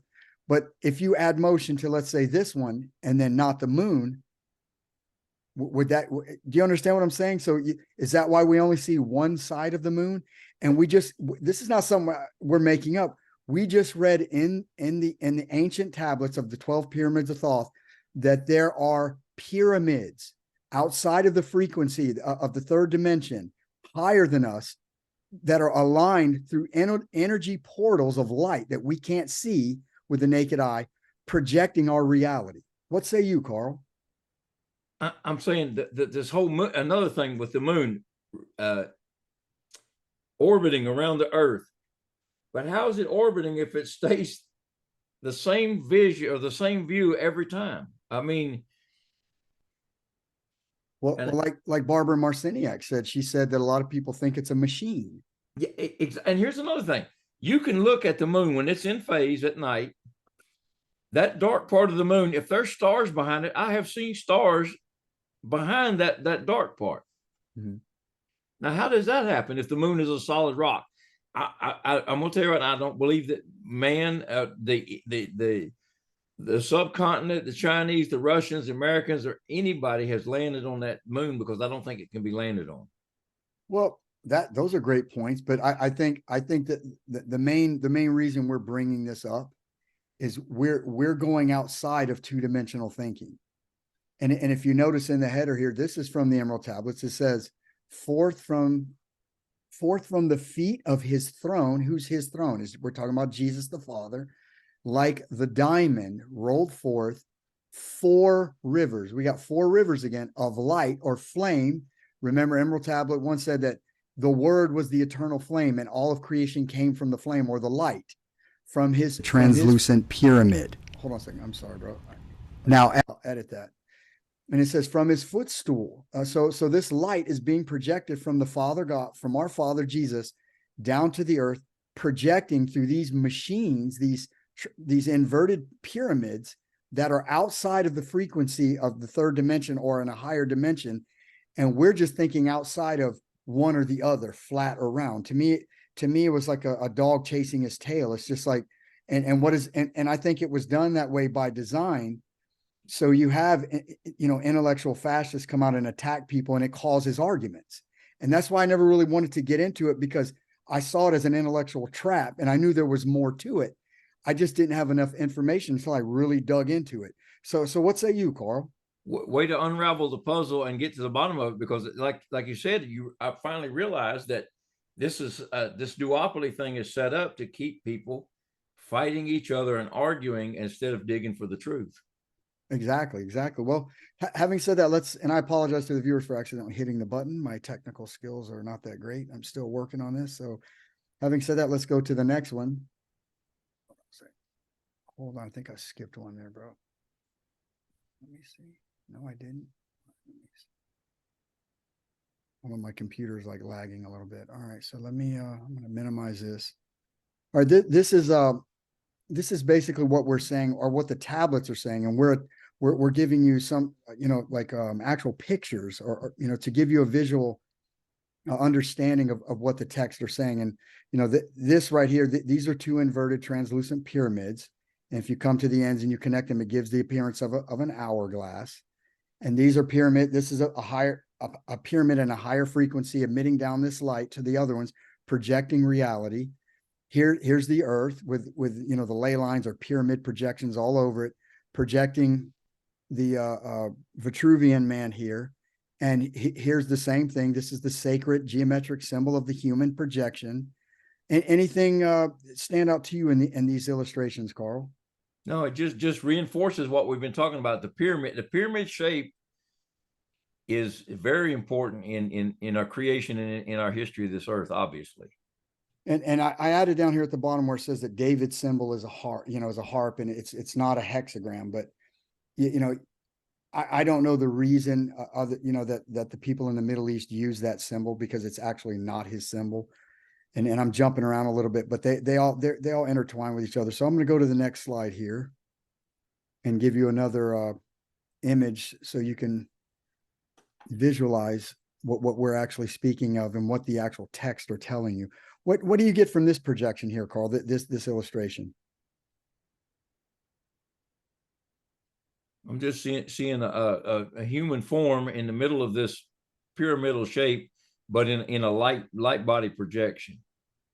And that's exactly what these texts are telling you. And that is like the big enchilada, the 60,000 foot view, as Alex Jones always says, of what we live in, our reality. And when you see people doing the upside down hand sign of the pyramid, and this is exactly what they're alluding to. This is the ancient mystery religions, the mystery schools, hidden to our people for thousands of years. So here, I'm going to go over this little slide here. This is as above, so below Metatron's cube. The tesseract equals reality, racial, light, energy, projection, pyramids of the third dimension. Here we have Morpheus again from our earlier slide, as above, so below. And here he's giving you the hand sign right here of the upside down, the inverted pyramid over his groin region, the generating principle of life from the male, because God, our Father, said that the seed of life is in the man. And here he's adjusting the TV, this cube. The TV is in the form of a cube. And on the back, we have an inverted pyramid with a circle in the middle of it. And if you follow the antennas, here we have another inverted pyramid from this antenna to the next. He's showing you that the actual sacred geometric symbol of the human form is right there in front of you. So shoulder to shoulder, you draw a line across here, you follow the antennas. And right here, we have a circular antenna with another circle within the antenna. This is all hidden Masonic mystery school religion telling you how your reality is projected and how you're projected into this reality through the rainbow prism of light. Carl, any thoughts on these illustrations? No, you cover because I was picking up on the circle, the antenna, and the rabbit ears, and the inverted pyramid. Dude, it's repeating itself. This whole theme is repeating itself, and we need to pay attention, open our eyes, and see what's being taught to us. Well, they're telling us a story, and it's hidden. And the Emerald Tablets say it's. And I'm not calling anyone profane. I'm just saying what the texts say. The texts say that these would be the secrets of creation would be hidden to the profane, and they would hide them through symbols and other means. And I think we are literally seeing right here, and we're exposing this. They're telling you the secrets of creation, hiding it in your face, and then they laugh at our ignorance. I mean, we're just putting it out there. So, any last thoughts, Carl, before we move on? Let's do it. Let's move it. Bro. Carl, I want you to take this one because I cannot. I think this is the Nagamani text. I'm telling you, I have so many of these texts and notes, and I didn't. I mean, I could find this. It would just take me an hour or so to find it. But these are some of the hidden sayings of Jesus. And bro, I would really love you to take this photon torpedo and fire it if you would. There's a question: was Jesus a flat earther? And we're going beyond two-dimensional thinking again. Lord, said Judas, tell me what causes the shaking that moves the earth. And picking up a stone, the Lord held in his hand and asked, what am I holding in my hand? It is a rock, answered Judas. What supports the earth, Jesus informed them, is also what supports the heavens. When a word issues forth from the greatness, it moves along that which supports the heaven and the earth. You see, it is not, in fact, the earth that moves, for if it were the thing that moved, it would fall. This, however, does not happen, lest the first word should fail. For that was what established the universe. Now the universe came into being within it and received its fragrance from it. For whatever things remain unmoved, I will move. Bro, that is such a deep, hidden, cryptic message that our Father is telling. He's telling the traitor Judas. He's telling him right there. I mean, like I said, a multi-layered story hidden in plain sight. You want me to tackle this, or you want to go over it first? Go for it, buddy. Okay, what Jesus is telling Judah, he says, you pick up a rock. So just one of the basic, rock from the earth. And he said, what supports the earth, Jesus informed them, is also what supports the heavens. So just like we said in that one show, Midnight Special, he said there's a world built on top of ours. What is that? What do I mean by that? Well, let's go on and see what he says. He says, when a word issues forth from greatness, break this down. It says that the word from the Emerald Tablets and the Bible, the word, all light and all creation comes from the word, issues from greatness, our Father Jesus that sits on the throne. So through his consciousness and his word, we're talking about a being who can speak things into existence and has control over molecular structures of things and creates things from speaking it. So it says, when a word issues forth from greatness, or when light issues forward, or when light projection issues forward from the word of our Father who sits on the throne of greatness, it moves along that which supports the heaven and the earth. So in other words, well, actually, let me continue. It says, you see, it is not in fact the earth that moves. This is Jesus saying this. You see, it is not in fact the earth that moves. For if it were the thing that moved, it would fall. This, however, does not happen unless the first word or the first word of light creation should fail. For that was what established the universe. So the word said, let there be light, and created all things through a projection. So the universe is a projection from our Father who controls things with his word, and he established the universe. And this is very cryptic right here. It says that the universe came into being within it. So the universe itself is within this creation, or this tesseract, or this tetragrammaton cube, that or dimension within dimension within dimension, that our Father created. And he says, now the universe came into being from within it and receives its fragrance. No, that's a mistranslation. It doesn't have a smell. What that means is it receives its light projection from it. For whatever thing remains unmoved, I will move it. How does he move it? He moves it through his word. So when he gets rid of one cycle of time or one civilization, he brings into, through light projection, which receives its light projection from it, he brings a new cycle in when the old one is over. So does that explain it, Carl, or do you have anything you'd like to add to that?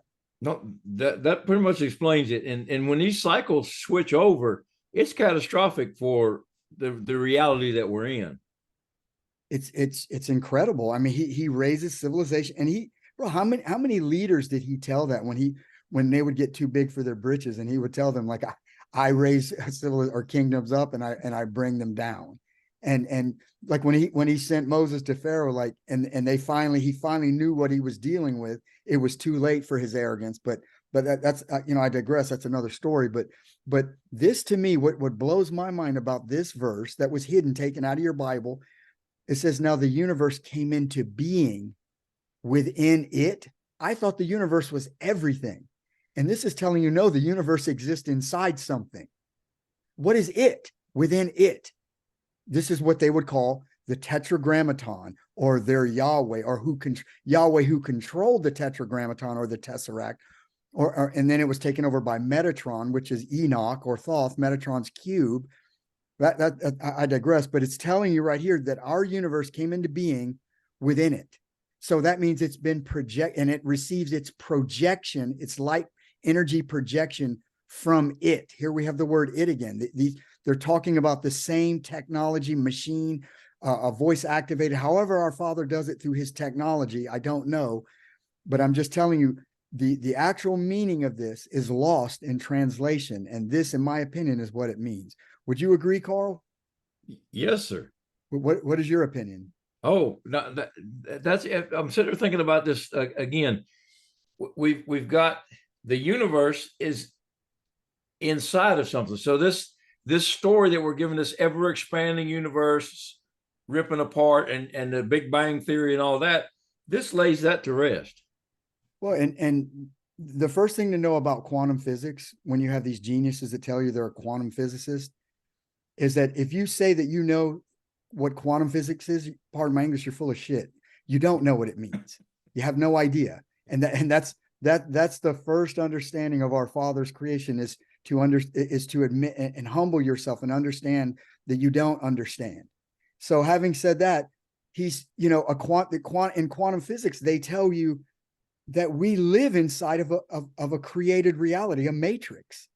I mean, how many, bro, anyone can go on Google and look that up, and you'll come across 100 articles that they say the same thing over and over and over again.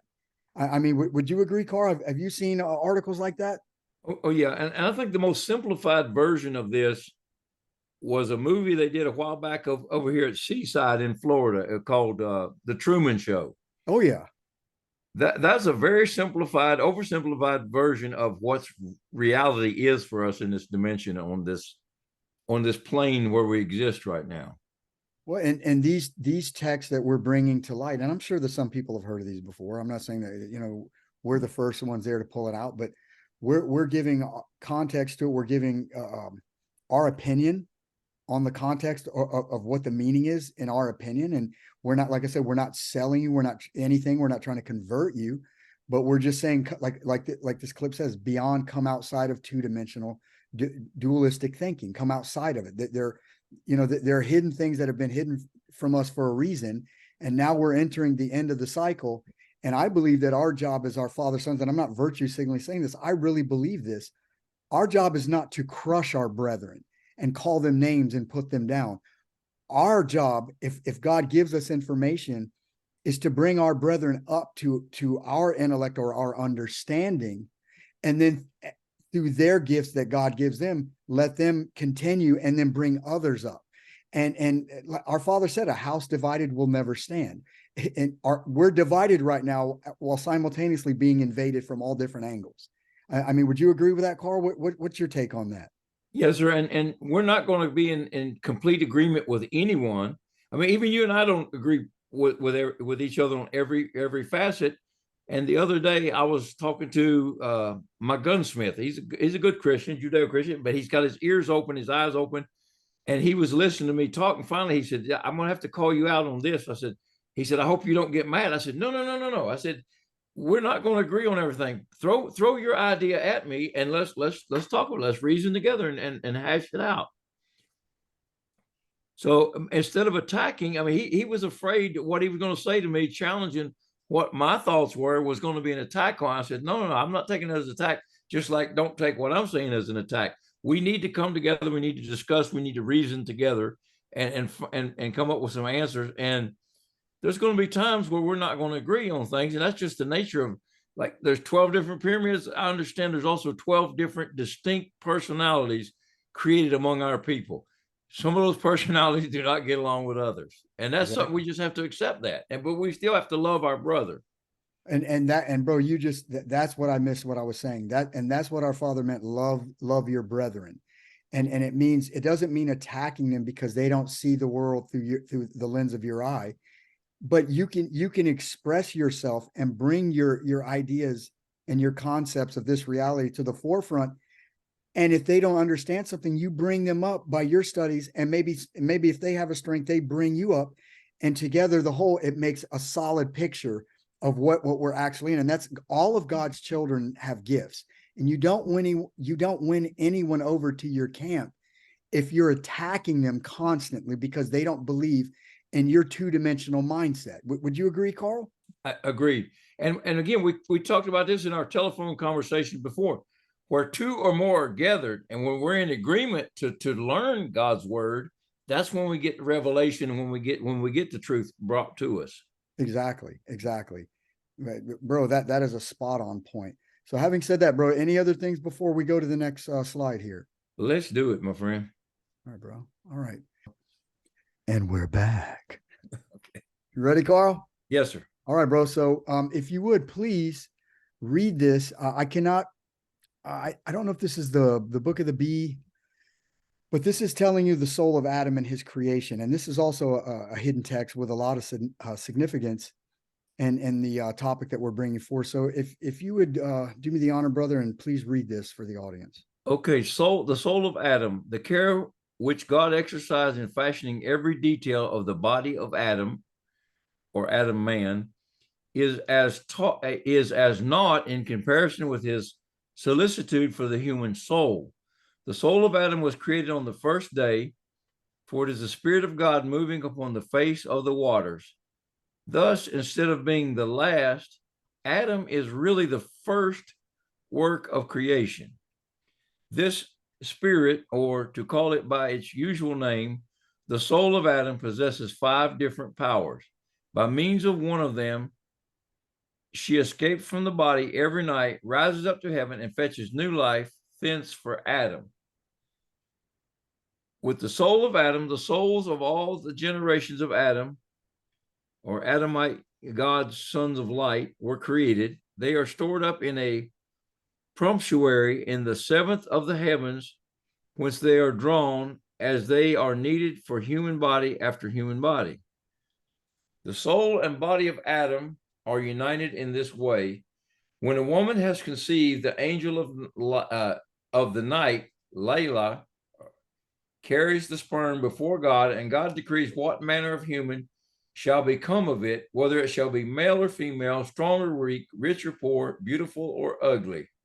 Right. That explains a few things. Yeah, continuing. Long or short. I've got to come in. I went to slide 2. It was cut off on my end, bro. So you just continue on slide 2. Okay. Then God makes a sign to the angel appointed over the soul, saying, "Bring me the soul so-and-so, which is hidden in paradise, whose name is so-and-so, and whose form is so-and-so."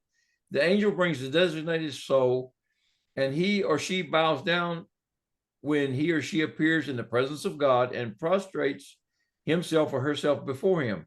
At that moment, God issues the command, "Enter the sperm."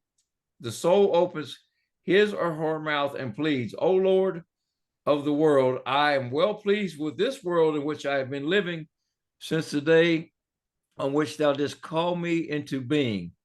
Why dost thou now desire to have me enter this impure sperm, I who am holy and pure and part of thy glory?" God consoles him or her. "The world which I shall cause thee to enter is better than the world in which thou hast lived hitherto. And when I created thee, it was only for this purpose."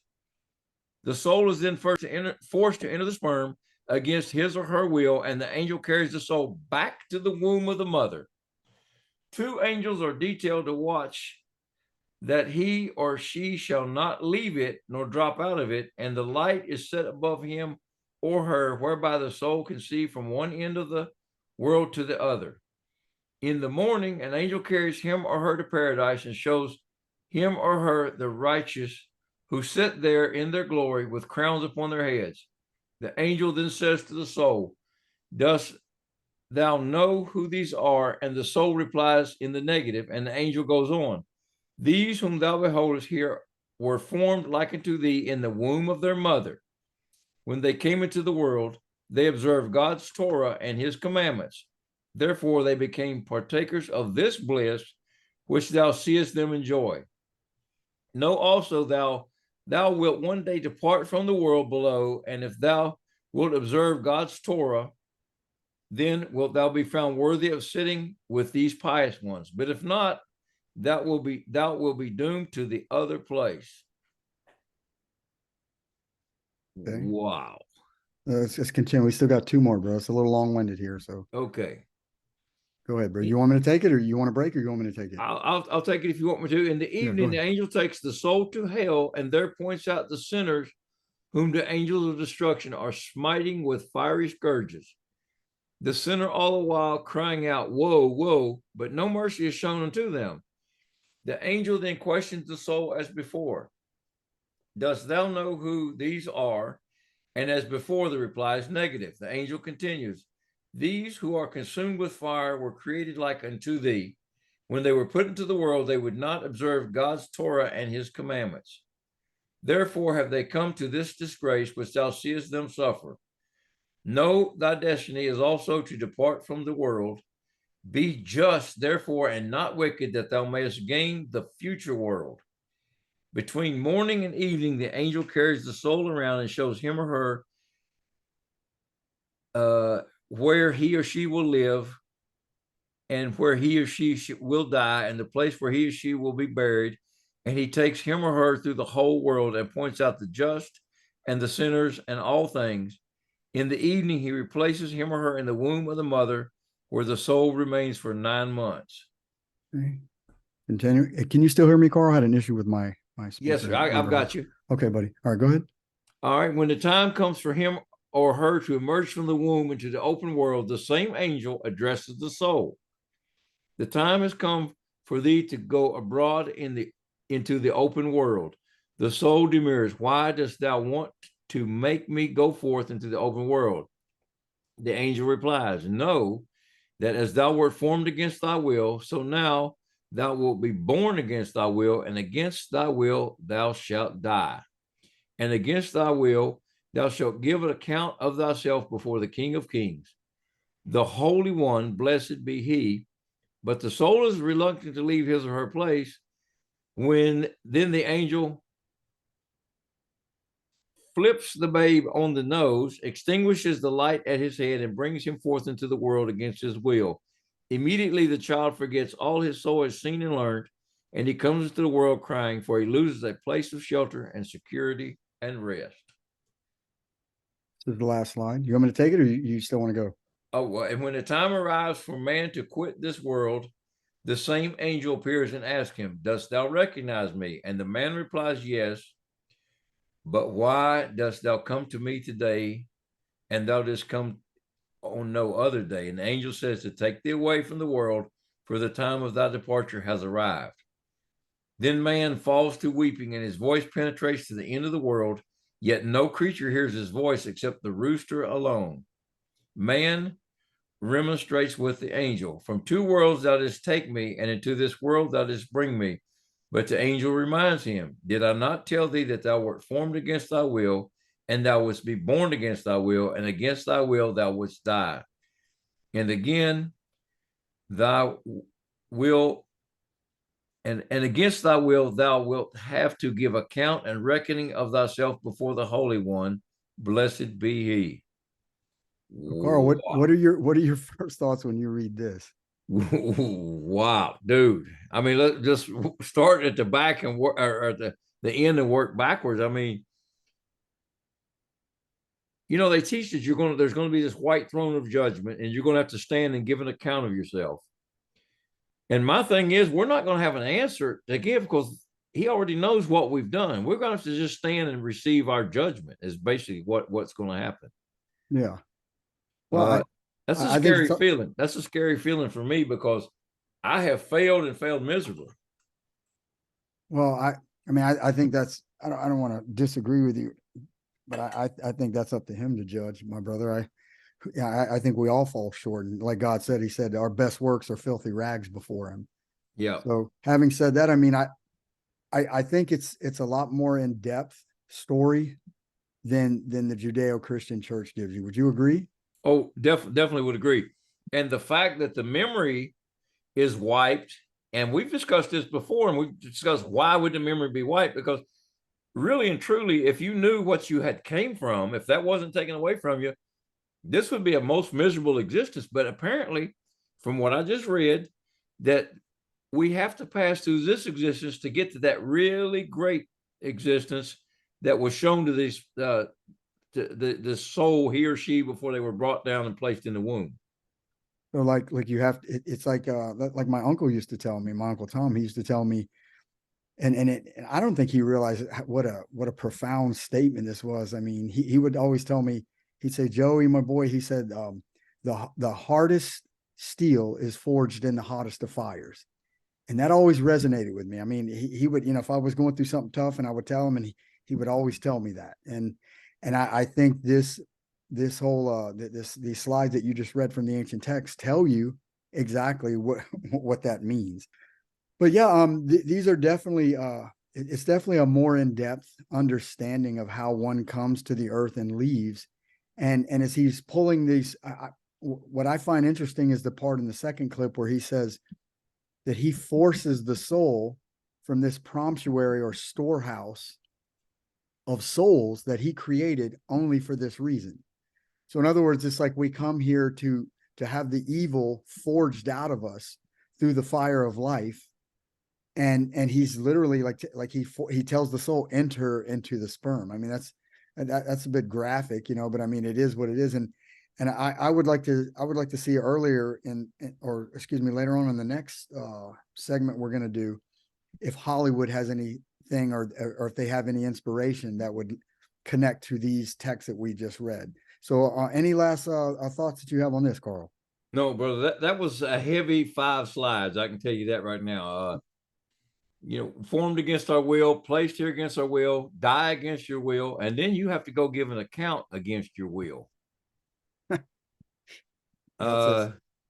Predestination, man. I mean, I mean, brother, you're going to be ugly, bald, whatever, predetermined as that soul is brought before the Father and sent to this earth. Amazing. Well, if you know this, it kind of, it holds you to a higher standard, I would say. I'm rethinking a whole lot of things right now just based on this. All right, well, those are definitely good thoughts. Let's go to the next slide and see what Hollywood has to say about this. Now, this right here is also from the Superman movie, Man of Steel, which I said earlier in the show. To me, this is a masterpiece. It's a multi-layered story of all the ancient texts rolled into this one scene. They're going to show you all kind of stuff here, and I'm going to show it at first, and then I'm going to just, if you don't mind, Carl, I'm going to dive right into this because I actually took a note page just to go over the different parts of what this scene means and its significance. So, having said that, let me start it. General Zod, for the crimes of murder and high treason, the Council has sentenced you and your fellow insurgents to 300 cycles of somatic reconditioning. Do you have any last words? You won't kill us yourself! You wouldn't sully your hands, but you'll damn us to a black hole for eternity! Jor-El was right. You're a pack of fools! Every last one of you! And you believe your son is safe? I will find him. I will reclaim what you have taken from us. I will find him. I will find him, Lara. I will find him!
So, Carl,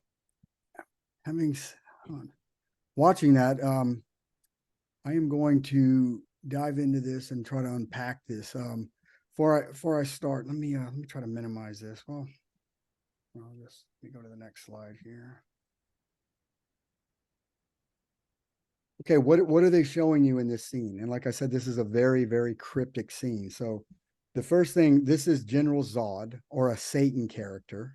Yeah. And he's telling the leader of the council. I don't know if it's Council of 12. I didn't count all of them. It's kind of hard to get that in there, but he literally tells, this is Satan telling them, he's telling Lara, who is Jor-El, or the Jesus figure, he's telling her that I'm going to reclaim what you've taken from us. So if you watch the movie, what did he take? Well, Jor-El went and he stole something.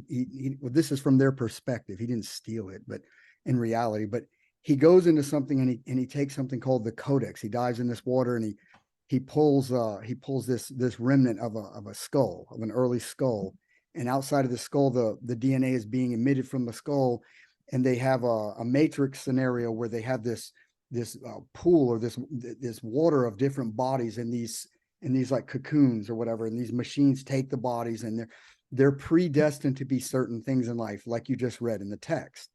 So the codex, in my opinion, is what they're telling you is the registry of human bodies, or the registry of souls, or the book of life. And this Zod figure right here, this Satan figure, he was the protector of the planet, the god of war, whatever you want to call it. But I believe at one time this is telling you the story that Satan ran this entire matrix, this tetragrammaton tesseract world, where he was in charge of these different souls and this registry of souls, or the codex. So I'm gonna redo this, and I'm gonna stop it bit by bit, and I'll explain it. General Zod, for the crime. And you, I will find him. I will reclaim what you have taken from us. I will find him. I will find him!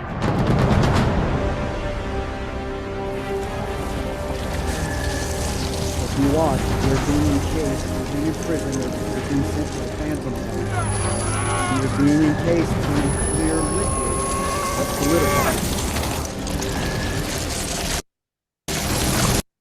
Okay, now I'm going to back up, and I ask the audience to please bear with me. This is going to be kind of hard. Now, what this clear liquid is, and like I said, this is going to be, sexual in nature. So if there are any children, please remove them from the room. But what we're watching here is what God issues right here in slide 2, where it says God issues the command to the soul, enter this sperm. And the soul opens her mouth and pleads, "O Lord of the world," like, I'm well pleased in the world that I'm living in. And God is literally forcing, I'm going to minimize our mugs here.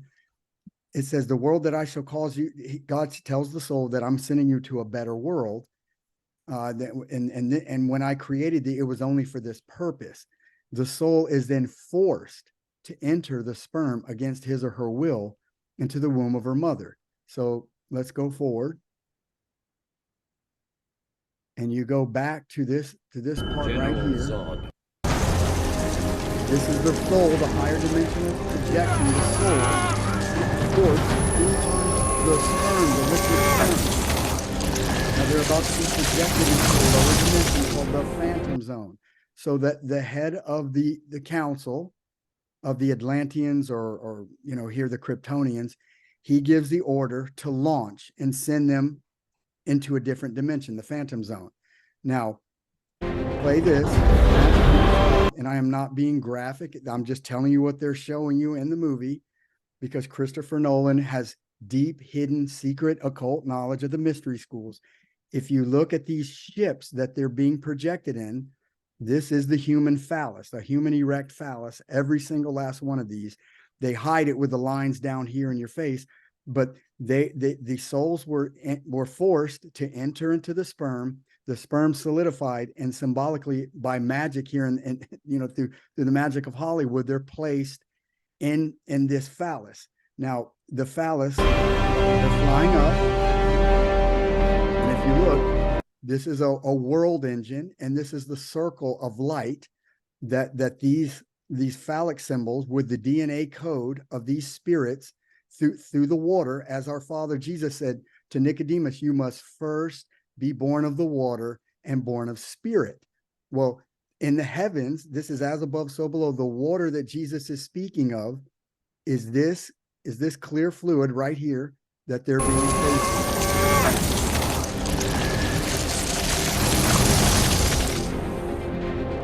Now they're in their phallic symbols, because the genetic carrier in our elemental world of the DNA is the semen, the sperm. That's like, as Wesley Swiss said, he said that the life is in the seed. The seed is in the sperm, and the liquid carrier and the element of earth is water. And that's what Jesus is telling you. So from the heavens, the soul is forced into the water, or excuse me, the soul is forced into the water, which is the sperm, and now they're being projected up into the flower of life, the circle. This is the male generating principle of life, as the Masons say, the phallic symbol, the male prowess.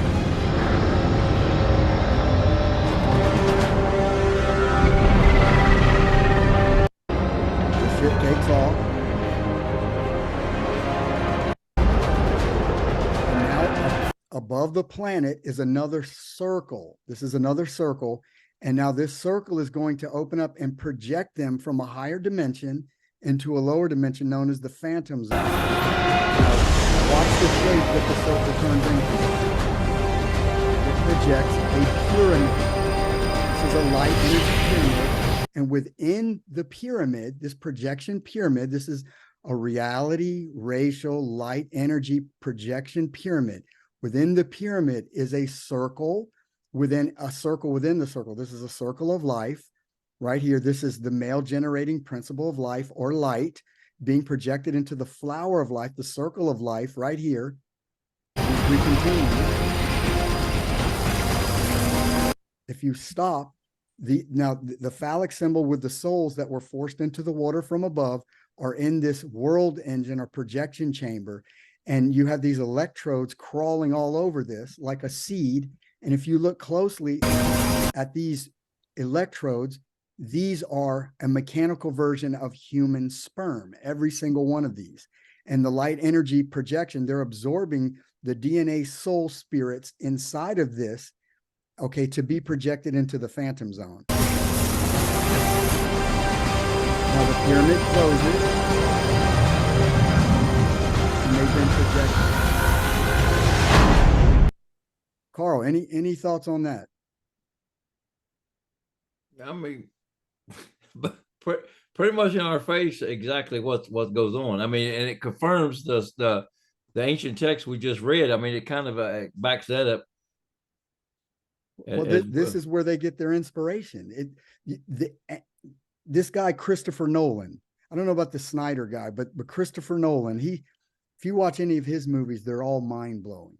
I mean, you better pack a lunch when you watch one of his movies. So he's telling you here that this, just like Morpheus told you in the Matrix, that this pyramid is projection technology into from a higher dimension to a lower dimension.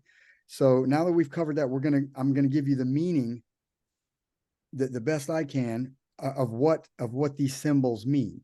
So if you see in the beginning, when these phallic ships take off with the souls that entered into the water, they entered first into a circle, and as they flew into space, if you follow my little cursor here, it turned into a pyramid. This is an inverted pyramid facing down, with a circle around it, one within it, and then a point within it. This is what they just showed you in the Superman. The point, and the Masons, and any Mason worth his salt, especially the high degree ones, will tell you that the point, this is just the male generating principle of life, or the compass and square, a man coming on top of a woman and basically, generating life through the water from the heavens, but from the earthly level, from this. This is our position here. We're the pyramid, the receiver on the earth pointed up. And when these two come together, notice you have half the creation here on earth. You don't have the full creation that comes from the heavens.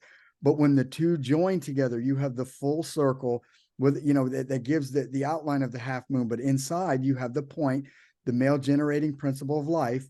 And the two come together inside the circle, the flower of life, and projects the sacred geometric Vitruvian man, or the symbol of the human body projection from fifth dimension down into the third. So any thoughts on that, Carl? No, again, that covers the Leonardo da Vinci drawing. I mean, again, right there, it's just repeating what we've covered. Well, and if you notice, if you go back to the Superman clip, and I don't mean to keep going through that, but if you look at his shirt, all the Kryptonians wear this symbol on their shirt. It's a two-sided truncated inverted pyramid on their shirt. What does that symbolize? that symbolizes that they're from a higher dimension. They're a higher projectional dimension. These are like, you know, God's angels and his sons that live in the heavens with him. And then when they're projected into the lower dimensions, this is the lower dimension. And like we just read in the 12 pyramids of Thoth, that there were pyramids created on the earth, and then there were duplicates of them above the earth, inverted ones in a higher frequency in another dimension, streaming a signal or a broadcast signal of light and sound to create sacred geometric symbols that the soul sparks could emerge through, as Isaac Newton showed in his experiment with the inverted translucent pyramid of a beam of light turning into this rainbow prism of light, so the soul sparks could enter into this dimension. Now, I had said earlier about Jesus saying to Nicodemus, you must be born of the water and spirit. Well, the water from above is when God forces the soul enter the spirit, and he's guarded by two of the angels, or three. I say it's three. And the below translation is that when the body is finished, and like it says, the angel flips the baby on the nose and gives the baby the memory wipe, that what happens on the earth before the baby is born in the mother, what first happens to the mother in the womb? The water breaks. So you're created above, from the water above, you know, as God said, he forces the soul, he commands, enter into the sperm, into the water. And then upon birth, after the 9 months, as above, so below, the child then enters the world through a flesh portal. But what happens? The baby's born of the water breaks, and the baby bursts through a projection as above, so below. So any thoughts on that, Carl? No, that just goes back to, again, Jesus and Nicodemus, and you must have been born from above through a spirit and a water. And you know, Judeo-Christianity said anybody can come forward and be baptized in water, and that covers the born in water thing. But that's not true. That they're taking people outside of our genetics and making them Christians and putting them in a plan that doesn't belong to them. Well, and they use the symbology, a low-level understanding of an actual pool of water to baptize them. And that and Jesus even told Nicodemus, if I'm not mistaken, he said, you're a son of Israel and you don't know these sayings. He was speaking in code. Yes, sir. And it was, like we said, it wasn't, see, Nicodemus was thinking 2 dimensions. He wasn't, and Jesus was speaking 12 dimensions to him, but he was telling him, no, you have to be born of spirit, and spirit, water and the spirit. And then upon earth, the same thing happens. That spirit is in the mother, but upon your birth, the water breaks and you come through a flesh portal through your mother. I'm not being graphic, so I apologize to the viewers, but that's the hidden meaning of it. So having said that, Carl, do you have any last thoughts before we move on from this segment right here? No, sir. All right, so let's go to the next one. I added these. Let me minimize our mugs again. I added these from my collection, David's harp, you know, like trying to bring to the mind of the viewer that there is a higher dimension. And like I said in the past shows, I have pictures of these on my camera. God has revealed these things to me, and I'm showing some of them to you at the risk of ridicule, but I could care less. So I'm just going to show them. I mean, Carl, in your opinion, on the left, what does that look like to you? It looks like a harp. Yes, sir. So this is an angel right here that's opened up a portal in the shape of a harp, and I just totally killed that. So let me go back. And this one right here is called Jacob's Ladder. I don't know if you can see it in the one on the left. You and I'll do the outline. You can see a man standing on a ladder. This is the rail. These are the rungs. This is the back of his leg. This is his raiment that he's wearing. There's a cross right here on the back of his raiment. This is the back of his head with his hair. And all around this picture of Jacob's ladder, there are faces. There's an eye, there's a nose, there's the face, and there's faces all the way around this. And I actually took the light out of these 2 pictures to bring out the light of the ladder. I mean, can you make these out from your end, Carl? Yeah, yes, sir. Okay. All right. So I'm just going to touch on that briefly, and we're going to move on to the next one. So we still got some stuff to cover. This is from Gaia, and this is them trying to explain what Carl and I just brought forth, but they're going, it kind of matches with our studies, but I guess the message they're trying to put forth is that you know, the actual pyramids they were some type of energy station, so they could have lights and electricity, which is you know, another gatekeeper, what's the word I'm looking for? A gatekeeper definition of what they really are. So having said that, I'm going to go ahead and start this. Carl, tell me can you hear it, Carl? Yeah. Okay. Heliopolis was extraordinary because it is the foundation stone of Egyptian culture, and Egyptian priestly culture especially. It started off with an enclosure, a rectangular enclosure, upon which was built a structure resembling the mathematical reduction of the universe. So just that simple rectangle was a mathematical reduction of everything that exists, in its most simplistic form.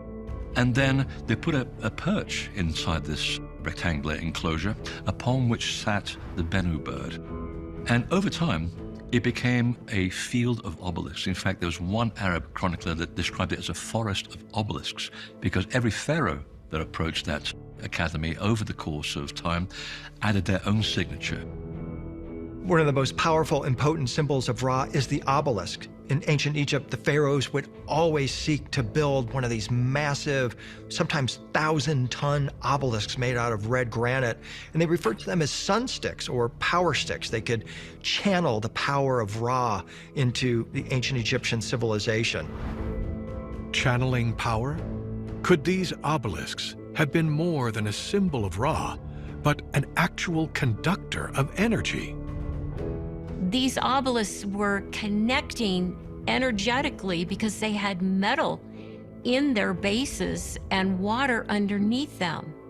The metal went into the water, and the center of the obelisk is quartz, and all of this was like a giant conductor of energy. They were like a communication, transportation symbol that the gods came from the heavens, and that these obelisks were pointing up to the heavens, bringing energy back down and sending that energy back up. If this is true, how would these pillars of granite and quartz conduct energy?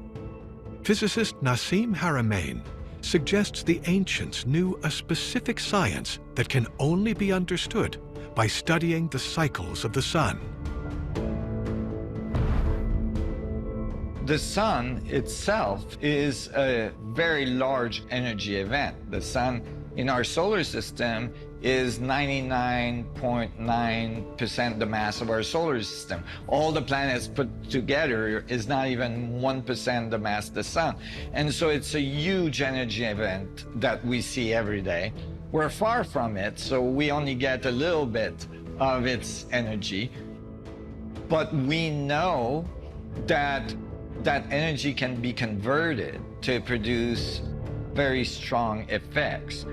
And so we see that in their structures, in their temple, they bring in the sun in certain orientations so that they could manipulate the sun in certain ways to produce what appears to have been some energy effects.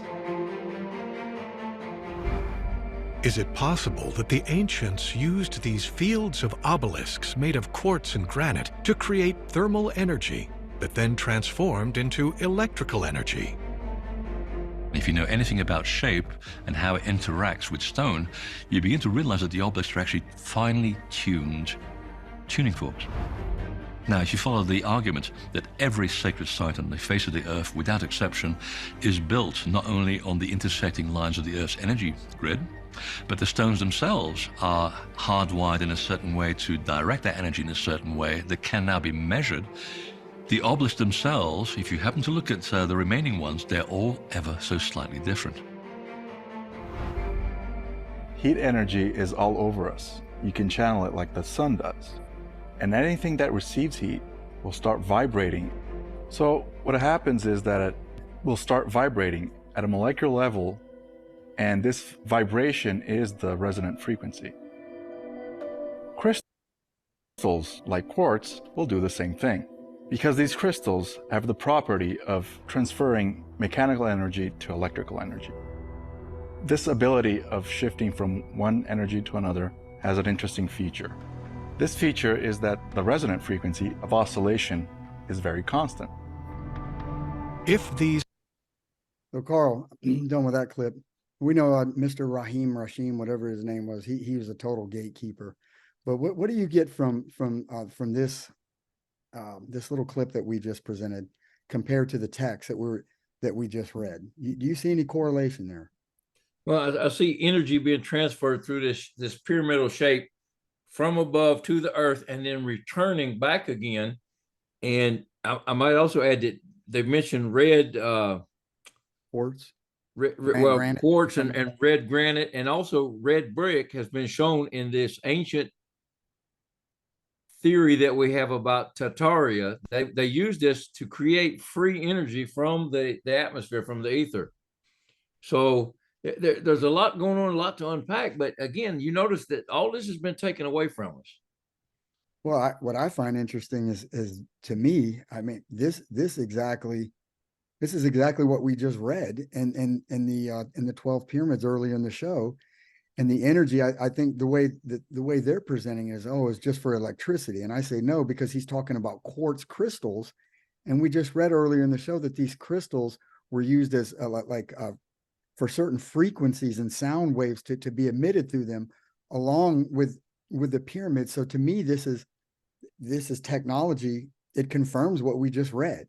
If you just use it in a different application, like they're saying it was basically a power plant. And I'm saying, no, it was a reality and racial projection pyramid system, grid matrix web spread across the earth. Would you concur with that, or do you have anything to add? Like you said, it vibrates at a molecular frequency level when the sun strikes the thing. So yeah, I agree. Yeah. So all right. So having said that, let's move on to the next one. So let's see what we got here. All right. You want to break, Carl, or you want to take this still? Okay. Isaiah 11:11 from the King James Version. And it shall come to pass in that day, the Lord shall set his hand against the second time to recover the remnant of his people, which shall be left from Assyria and from Egypt and from Pathros and from Cush and from Elam and from Shinar and from Hamath and from the islands of the sea. So we're departing from the projection part, and we're going to get into the tribes of Israel a little bit here. So, all right, Carl, you want to continue?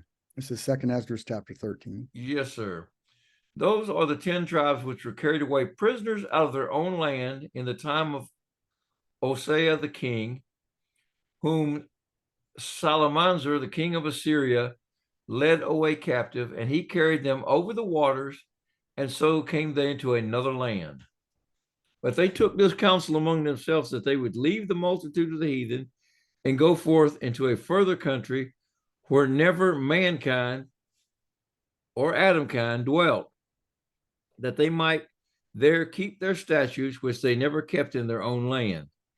And they entered into Euphrates by the narrow place of the river, for the Most High then showed signs for them and held still the flood till they were passed over. For through that country there was a great way to go, namely of a year and a half, and the same region is called Arsareth. Right, and then they went into the forest of Europe, and so I'm just bringing this up because if you look at the migration patterns, this is pre-captivity, post-captivity, like we said in earlier the part 1 of our series, that if you notice in this area that these texts would be found all over the place. So like we said, it was like a roadmap. So wherever our people migrated from, these texts magically were found in the same area. So they left Atlantis, they went to the Canary Islands. From the Canary Islands, they went to Egypt. And then this shows, I'm not going to go through every single time they migrated to a different area, but this is basically, further in the future for the children of Adam.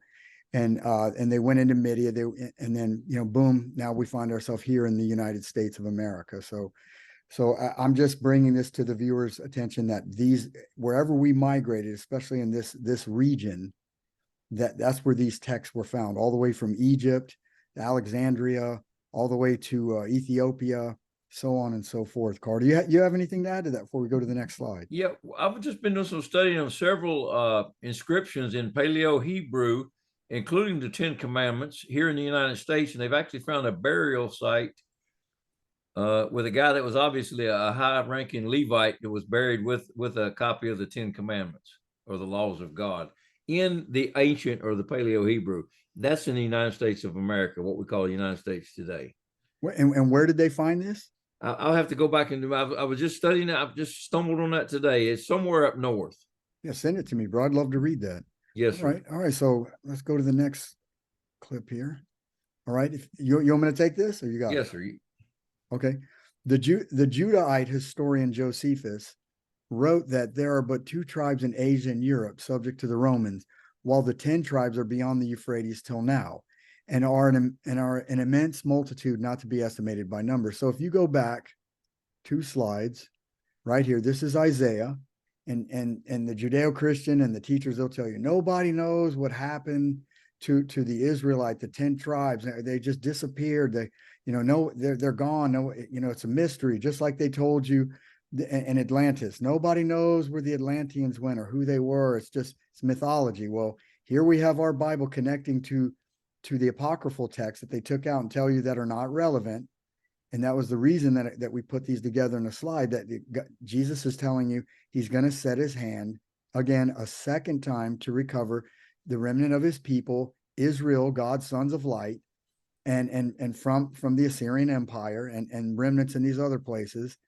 And then he was going to send them to the United States, which is basically the new Atlantis, as Bacon wrote in his book, the New Atlantis. And here we have confirmation from different historians throughout time telling you the same thing, that there are 2 tribes that they were in Europe, and there was some tribes under the Rome. The Romans were one of the tribes, and the 10 and then the 10 tribes were beyond that, and they were already multiplying. Carl, do you have anything to add to this? Yeah, look at the numbers again. That fits with the blessing of Abraham, where his descendants will become as the sand on the seashore, stars in the sky for a number. Boom. That's confirmation right there of who these people are. Well, and if you want to add to that verse, he also said, and they would be many nations. So we know that numerically disqualifies the people in the Middle East who claim this, because they're only one small nation. So yes, sir. The verse you just referred to says many nations and kings will come of their loins. So having said that, let's continue.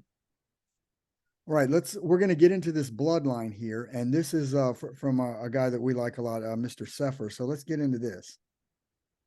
Also, we find the Templar cross encased in the seal of Solomon, which now flies on the flag of modern Israel as the Star of David, a nation which was established in no small part due to the patronage of the Rothschild family, a banking dynasty, which means red shield, which also prominently displays the same esoteric star, which does not appear anywhere in the Torah and whose origins has yet to be effectively explained by any mainstream Orthodox rabbis.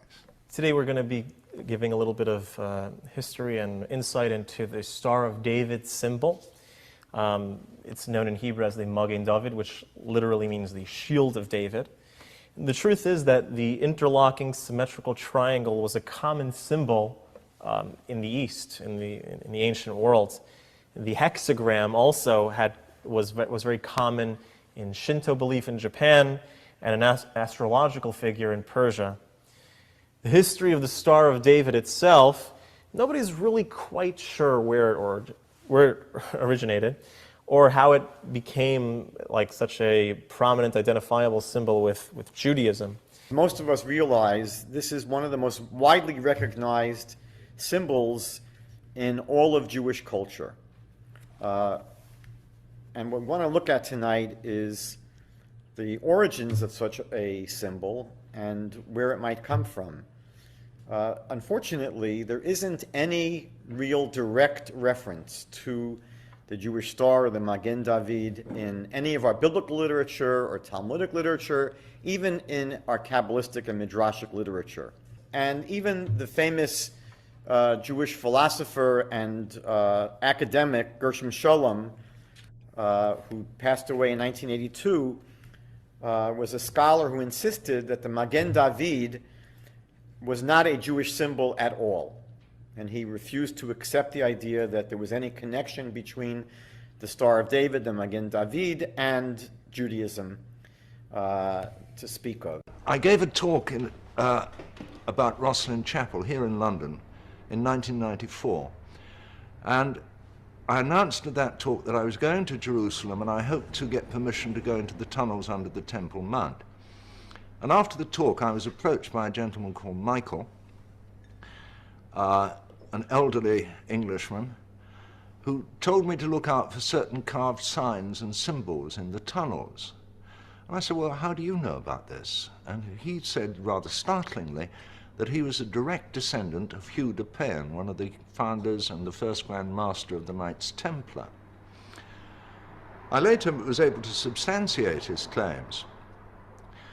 And he told me a story that European nobility and royal families had been permeated by a series of bloodlines who claimed descent from the 24 high priests of the Temple of Jerusalem, and that these people had preserved a totally different version of the teachings of Jesus to that put out by the Catholic Church and the later Christian churches who sprang from that. A story that said Jesus did not come to die on the cross to redeem us from sin, but to reveal a spiritual pathway of initiation leading to sacred knowledge or gnosis, a stream of Gnosticism that, if the story were true, could be traced back not merely to Israel, but back to Egypt. And it is an initiatory teaching of Gnosticism, which, of course, Holy Mother the Church regards as outright heresy. So there is a bloodline? Yes, oh, very definitely. There is a bloodline, and there is a bloodline within the bloodline. Within the wider group of the Rex Deus families, there is also a group known as the Desposini, who are the descendants of the Master, the man known as Jesus the Nazarene. Not Jesus of Nazareth, because Nazareth didn't actually exist at the time of Jesus. The Nazareans were an initiatory sect, an offshoot of the Essenes, and Jesus was one of their principal teachers. The Aryan race is a concept. It's a Kabbalistic concept, despite the fact that it's perceived as white supremacist. It's basically rooted in Scottish Rite Freemasonry. That seems to be what the underlying core is. So it seems that all these various branches emerge out of Scottish Rite Freemasonry. So Scottish Rite Freemasonry, the basis of its ideology is this concept of the Asian Kabbalah. So it's the idea that the Kabbalah didn't originate amongst the Jews. It originated before them, long before them, amongst the Aryans. And the Aryans lived on Atlantis. Carl, what are your thoughts of that clip we just played there? Bro. Oh, are you there, bro? Yeah, I'm digesting it here, brother.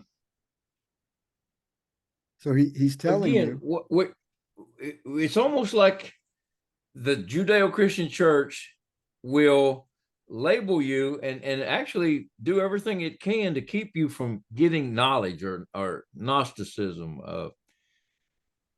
Gnosis, knowledge. They would have burned us. They would have burned us at the stake if we were saying this in medieval times. Yeah. And what does my people perish for lack of gnosis, for lack of knowledge, dude? Think about that.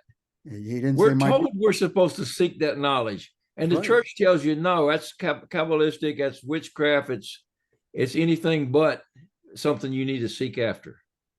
Well, bro, it's amazing you bring that verse up, because, I mean, really dig into that. It says, my people are destroyed from lack of faith, from lack of belief, no, from lack of knowledge. Gnosis. And here we have, just backing up a little bit, we have these two rabbis, you know, who fly the flag and they you know, and say David's star and it's the shield of David, and they can't tell you exactly where the symbol even comes from. So here we have another one of our symbols that they've usurped as their own, and they put it over David, and they say that's his symbol, when we know his symbol is the lion, the staff, and the harp, the yellow lion. So any thoughts on that, Carl? Yeah, and they've taken knowledge and corrupted it. What their hidden knowledge and their practices, they've actually taken our knowledge again, borrowed it, and have corrupted it to use it against us. Exactly, exactly. And I find it also interesting in the clip when they talk about the bloodline and they talk about the Essenes. And like I said before in the past, the head Essene or the master of knowledge was Jesus Christ. And his brother James, they ran that. So when they find the Dead Sea Scrolls in these mountains and hills, of course that was written by them. And then the usual suspects, every time there's a new scroll found on the earth, we got this same group of individuals that show up, and they're the ones that translate the actual what they hide or destroy, like we said in part one, and then they give you the translation of it, and that's what you get as far as knowledge of your books that they usurp, steal, and hide from you. Would you agree, Carl? Yeah, and they claim that direct connection as God's chosen people, and we actually let them have that power because we're taught in Judeo-Christianity that is God's chosen people. What business have we got with it? Let them deal with it because they're directly connected to God. We've been fooled, we've been lied to, and this is the result of not believing what God said in the first place. Well, and Satan himself in the Gospel of Nicodemus told you who they were. We're not going to use the names, but anyone that can go back in the past shows, or they can read the Gospel of Nicodemus and the harrowing of hell, and you'll find it in there. But I find it very, there's a researcher named Livingston on there, and he said something that was spot on. And I don't agree with everything he writes. I mean, he gets into the Atlantis, and I think he takes a total gatekeeper position on what he's presenting. And I don't agree with any of that, but he did say something that was very spot on. He said that the Zohar, the Kabbalah, the Zohar was not a Jewish writing at all. He said it was an Aryan writing. Now, haven't we said that in the past shows? Of course. And he literally is double witnessing what we've said, and it lines up perfect with our research. What are your thoughts on that, bro? So it's just like they take our book, they write themselves into the book, and now all of a sudden it's theirs, and we're just the goyim, the nasty Gentile that doesn't know anything. Exactly. And our Father said, he said, my people will be destroyed from lack of knowledge, which is ignorance and darkness. That was exactly his meaning. And that's why we said, and we'll say it again a million times, that our Father Jesus said, study thyself to show yourself worthy. He's telling you to study. So having said that, Carl, you want to go to the next slide? Okay. All right, bro. I think we should be getting close to the end. Let me see. This is I'll take this, bro. This is just something that I came across years ago. This was a Y chromosome report.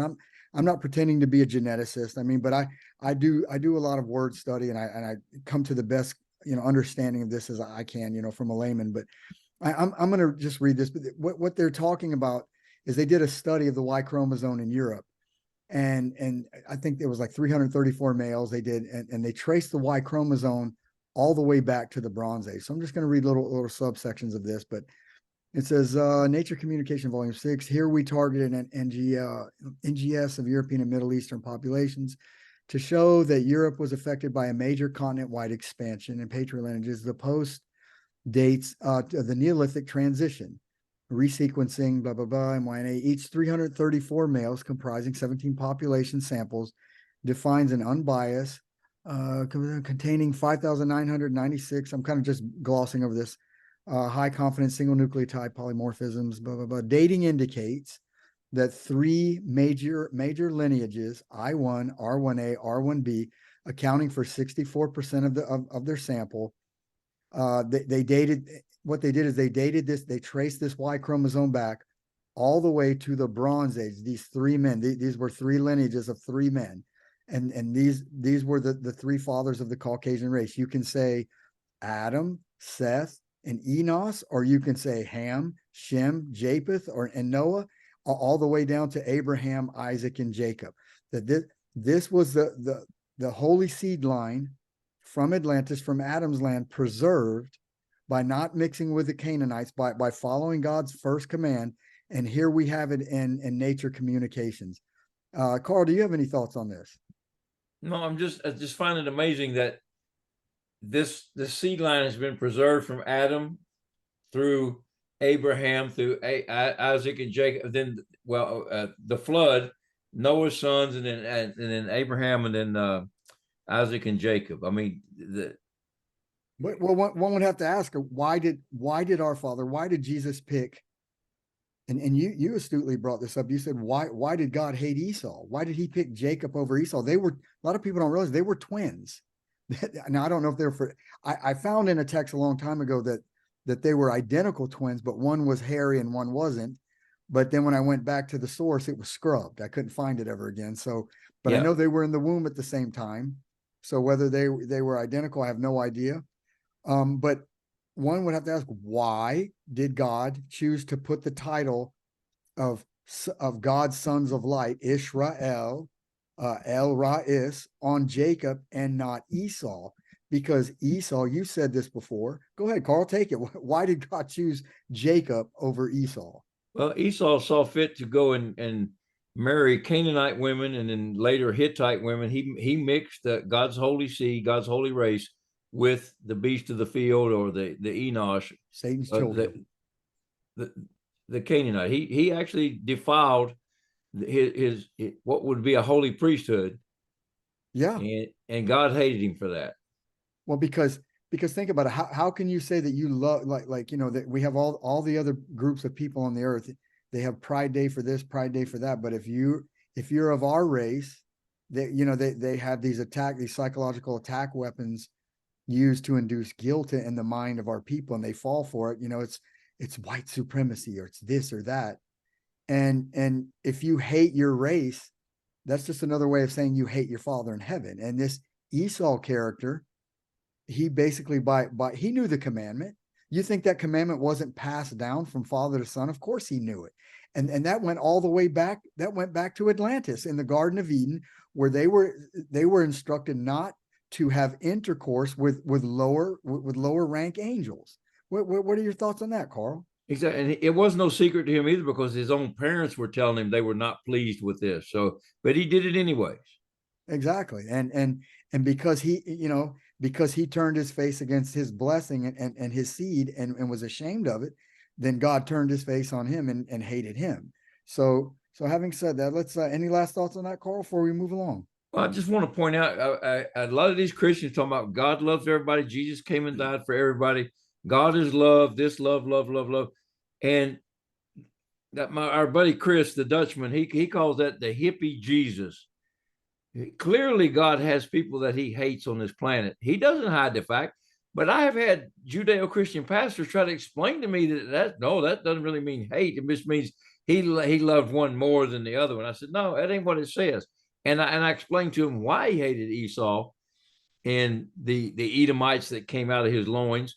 And buddy, they just it shuts them. They can't stand to hear it. It goes against what they have been taught in the Illuminati controlled seminaries, that God is this universalist God that loves everybody, and we're all created the same. And anyone with any sense can look and see that's not even close. Well, he says, love the good and hate the evil. And right there, he says, when he comes back to the world, he said, think not that I come to bring peace, but I'm coming to bring a sword. Yes. It's like, and you know, when these Judeo-Christians, and I've had family members, they come and they have this wide-eyed, crazy look, like, God is love. And they have this weird monotone nut job voice. And what are you talking about? You're preaching hate. Do you even believe? Like, I've had people tell me, like, you can't deal with them. You can't talk to them. And you have, like you said before, you have to, like Jesus said, that dust off your feet and move along, and don't waste your time. I'm just trying to make a little comedy out of some of my experiences. That's like, when you tell people that, have you noticed, brother, they have that wide-eyed, crazy, like that crazy look, and then he's love. He loves everybody. Well, what if some of the Canaanites are good? I get that a lot, and my response to that is like, God said that your best works are filthy rags to him. So who are you to interpret what's good or bad to a higher dimensional being from your dualistic thought here in the third dimension? And when I tell them that, they just like kind of like, you're crazy, and that they whatever their response is, and they walk away. So you can't deal with people like that. You just, you give them the message. If they take it, whatever. And like you said, don't cast pearls before swine. Would you agree? Agree. What are some, do you ever have experiences like that with people when you try to send this message to them? Like what do they tell you? Oh, dude, they either they shut me down. They, the old story that, our race is not the race, because Jesus was was an Arab or a Middle Easterner, and well, look, and they always say, well, look who's over there in the Middle East. I said, yeah, look at the demographics now versus when.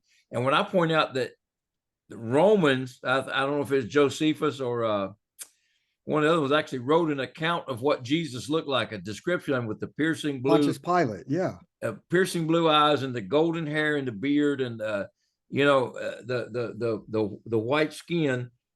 They don't want to buy that. They want to think that Egypt of today was the Egypt of the time Joseph was there. That Ethiopia of today is the same demographics as when Philip jumped into the chariot to talk to the Ethiopian eunuch, not understanding that the diversity has destroyed those once great nations. Well, it's like as saying it's destroying our nation now. Diversity is destroying us. Well, it's like saying now, the United States of today is the same it was in 1776. I'm just attaching that to, adding that to your point. It's a great point you just made, but it's definitely a touchy subject, and it will get you in a lot of arguments. So you have to use discernment when you talk to people. And if they don't listen, like you told me, bro, just Joey, kick off the dust and go to the next town, bro. Do your thing, man. So yes, sir. So having said that, bro, let's move along to the next slide. Let me minimize the mugs here. There you go, Corey. You want me to get this, bro? Oh, okay. Okay, I get it. Jesus said, "I am the light of the world." Okay, this is from the Emerald Tablets. List ye, oh man, I'm going to put Adam because that's what I think it originally said. List ye, O Adam, to the deep hidden wisdom, lost to the world since the time of the dweller, Jesus the Word, the eternal flame, the light of the world. I added that. Lost and forgotten by the children of Adam of this age. Know ye that earth is but a portal guarded by the powers unknown to Adam men or the lesser men. Yet the dark lords, the archons, hide the entrance that leads to the heaven-born land. Let me repeat that. The dark lords, the archons, the rulers of this world, hide the entrances that lead to the heaven-born land. Know ye, the way to the sphere of Arulu is guarded by barriers opened only to light-born Adamic men, Jesus and Atlantis. Carl, what are your thoughts on that? Does that not mirror, or does the Bible mirror exactly what we just read there?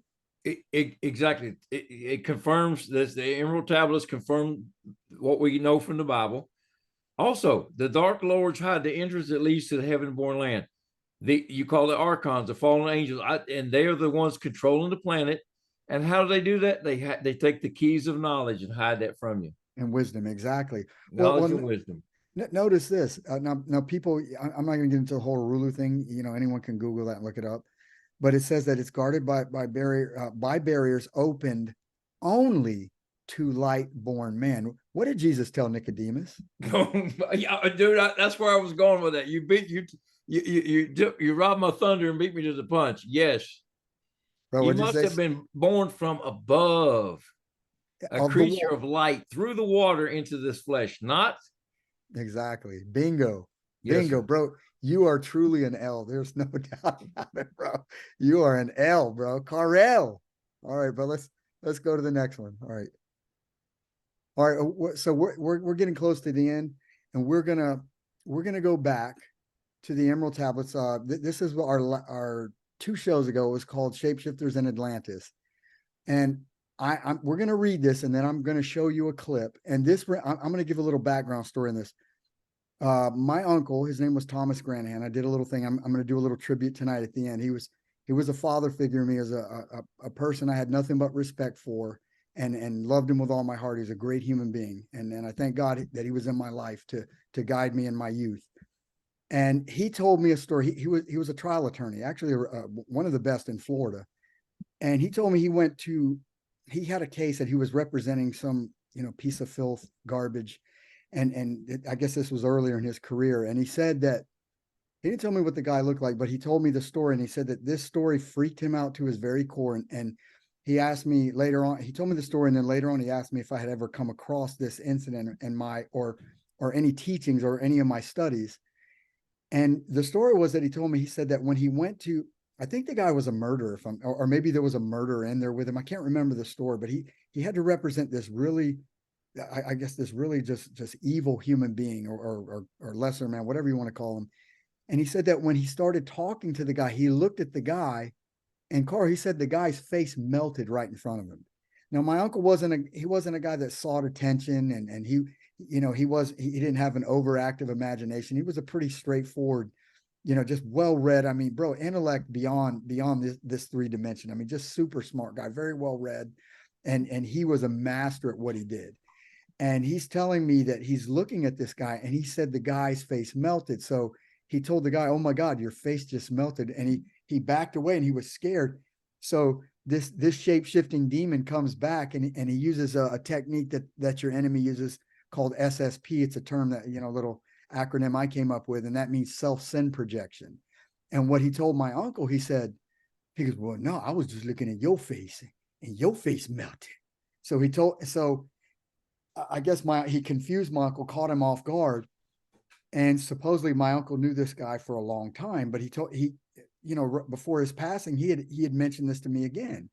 And he said, "Joey," he said, "have you ever come across this?" He called me on the phone one time, and I'm backing up a little bit. And he asked me, and I said, "Yeah, I've come across in my studies." I laughed a little bit. I said, "What do you want to know?" And he said, "Well, come to the office." And it was my uncle and his 2 secretaries that worked there. And I told him, "Yeah, I found it in these ancient texts or whatever." So I went over there, and I brought it, and I explained to him. And at that time, my understanding, what I told him is I told him that he was a son of light. He was Irish, of Zara, Judah. He didn't get that at first, but I explained it to him, what the red hand of Ulster and all that stuff meant. And I told him, I said, what happened is, I said that your DNA, it emits light. It can absorb light, and the DNA also emits a sound frequency. I think they call that wave genetics, if I'm not mistaken. But it's basically what they do in wave genetics. They can get a musical, I guess, what do you call that, Carl? Because I can't read music, but musical notes. What do they call it? Brother, I'm not a musician, bro. But me either. That's the thing. A note or a series of notes would be like there you go, something like that. So a song, But what they do is they take out this genetic strand, and they can attach musical notes to it. And they've had people with their computers or whatever, they put in this software program, whatever, and it literally plays the music of your DNA.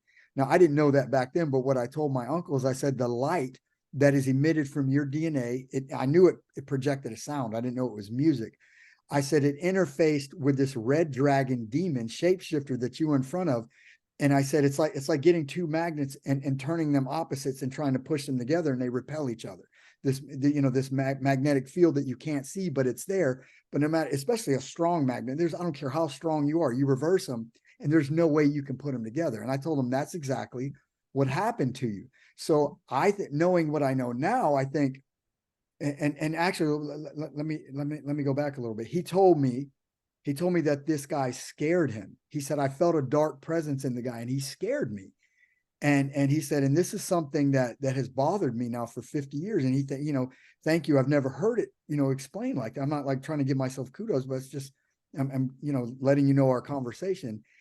And so moving forward, seeing it now is what I think happened is that his DNA was not only emitting this light, but this sound that came from his DNA interfaced with this dragon seed demon's DNA projection, and it caused the projection to show itself. And Carl, if you would, I'm going to minimize this. Please reread this to our audience, and then I'm going to show you a clip that kind of coincides with this. So Carl, if you would do me the honor, my brother. "In the form of man moved they amongst us, but only to sight were they as are men. serpent-headed when the glamour was lifted, but appearing to man as men among men. Crept they into the councils, taking forms that were like unto men, slaying by their arts the chiefs of the kingdoms, taking their form and ruling over man. Only by magic could they be discovered. Only by sound could their faces be seen. Sought they from the kingdom of shadows to destroy man and rule in his place. But know ye, the masters were mighty in magic, able to lift the veil from the face of the serpent, able to send him back to his place. Came they to man and taught him the secret, the word that only a man can pronounce. Swift, then they lifted the veil from the serpent and cast him forth from the place among men. Bro, that's amazing, bro. And please be patient with us, viewers, but I'm bringing this up for a reason. It kind of coincides with my story of my uncle that he told me. And if you notice right here, Carl says, came they to man and taught him the secret. So these are, I believe, the holy angels, the three, the three messengers, Michael, Gabriel, and Uriel. And they told him that right here, we got this word, the word again. What did Jesus tell us how you could, what did he give the disciples power over the serpents? What was that verse where he said that? He said, I give you power over serpents to destroy them with. To tread on serpents, take up any deadly thing, you'll not be injured, cast out demons, and heal the sick. And that's just paraphrasing the verse. So in the blood of our Father, Jesus Christ, I rebuke you, demon, back to the shadow realm where you belong. And I believe that was the word. In the blood of Jesus Christ, the name that stands above all others. And he's telling him right here, it says, only through this word could, I'm going to minimize this again. It said, could there, through sound, through a word, or a technology, could their faces be seen? So is there anything that would, show to the viewer that this may be possible? Now I have one person that I trusted implicitly with my life, anything. I mean, like my Uncle Tom, he was the best. I loved him, super guy. And he told me this in confidence, and I know he was telling me the truth. He said, Joe, is the scariest thing I ever seen a guy's face, the dude's face melted. And then he threw it back on him. He used his little self-sin projection trick. So let's go to the next clip. This was brought to my attention, surfing the web. Now this is a German. He has blue eyes, the blonde hair, blue eye club. And he is, I think the name is called Rammstein. Rammstein, yep. Yeah, some rock or demon group. I don't know who the hell they are. I never heard of them before this. But I found, now some of the viewers may have seen this, and I'm not saying this is 100% real. Now this could have, what you're about to see could have been photoshopped. But if it is a Photoshop, it's the best one that I've ever seen. I am not an expert on computers or Photoshopping. I know nothing about it. So I'm just going off observation. I've got magnifying glasses. I've hit it in slow motion from every angle I could watch this thing. And Carl, I'm telling you, if this is Photoshop, it's the best one I've ever seen. So I'm going to start it and stop. Please be patient with me because it's a small, quick segment. So having said that, let me.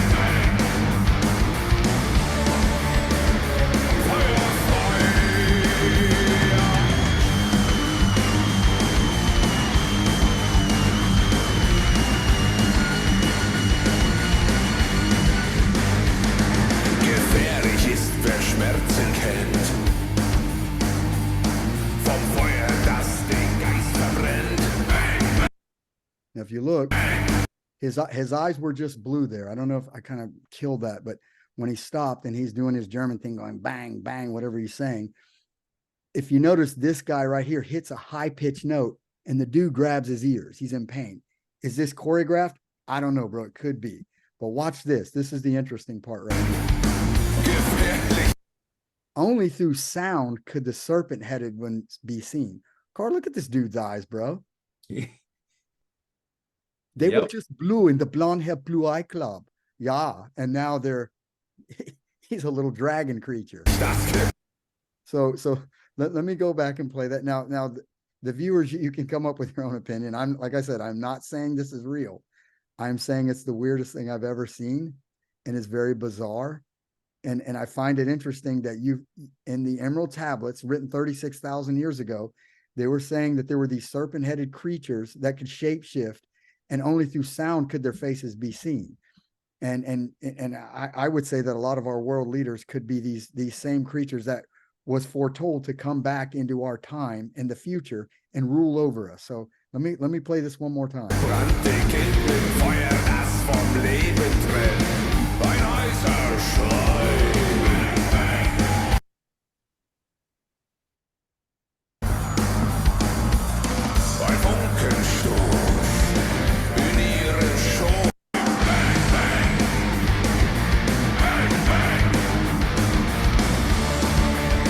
Watch the high pitch.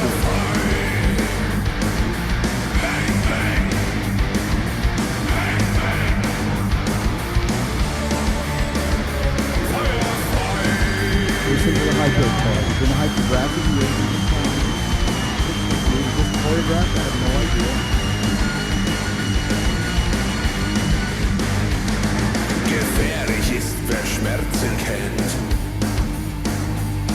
Vom Feuer, das den Geist verbrennt. Bang, bang. His eyes were blue there. They were normal. And then now this is live. This was live in 2012. And when he starts singing again, here he has these lizard eyes. Pardon me, Carl. What is your thought on this? What you're seeing, dude? I've actually seen up close and personal a shape-shifting incident before, so I'm not ruling this out. Does it look Photoshopped to you? I can't tell, but apparently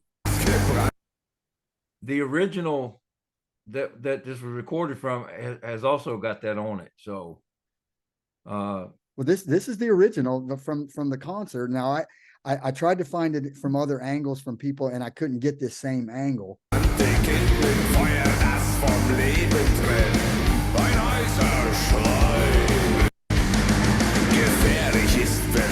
One more time. Vom Feuer, das den Geist verbrennt. Bang, bang. Gefährlich. I'm blown away by that. If I'll tell you what, if that is Photoshop, that's one of the best ones I've ever seen. And Carl, I'm looking at the light being projected into his eye. You see these little dots of light here and here, and they're both in the same exact position. So the light's being projected here, and it's reflecting right off of his lizard gimmick right there. But this is the weirdest thing I've ever seen. So and it lasted for roughly 2 seconds. I mean, really and truly. So again, you think about if this was some kind of a trick they were trying to pull or something, why only just that split second after that? Obviously, he got a tone that hurt his ears and caused him to let his guard down, from what I can see. And I think you said that on a previous show. Now this is just basically going off of what these texts say. It says only by sound could their faces be seen. So I think that's we're coming to the end, Carl. And like always, my brother, I appreciate you doing these shows with me. And I'm gonna go ahead and X us out right here, bro. If you want to say any last things, I'm gonna play this a little tribute to my uncle, and then we'll call it, man. You got it. All right, my brother. So thank you, ladies and gentlemen, for joining us tonight. And like always, I hope you got something out of this. And thank you for being patient with us through this presentation. There's a lot of info to unpack, and it's hard putting these things together, but we do our best. So thank you again. God bless all of you, and may Jesus be with you. Carl, any last word from you, my brother? That's it. God bless you guys, and keep you till the next time. Okay. All right, Carl. Good night, buddy. Good night. If you want to hang up, just call me in a little bit, bro, and I'll edit all this. All right, buddy? Got you. All right. Take care, partner. All right. Bye-bye.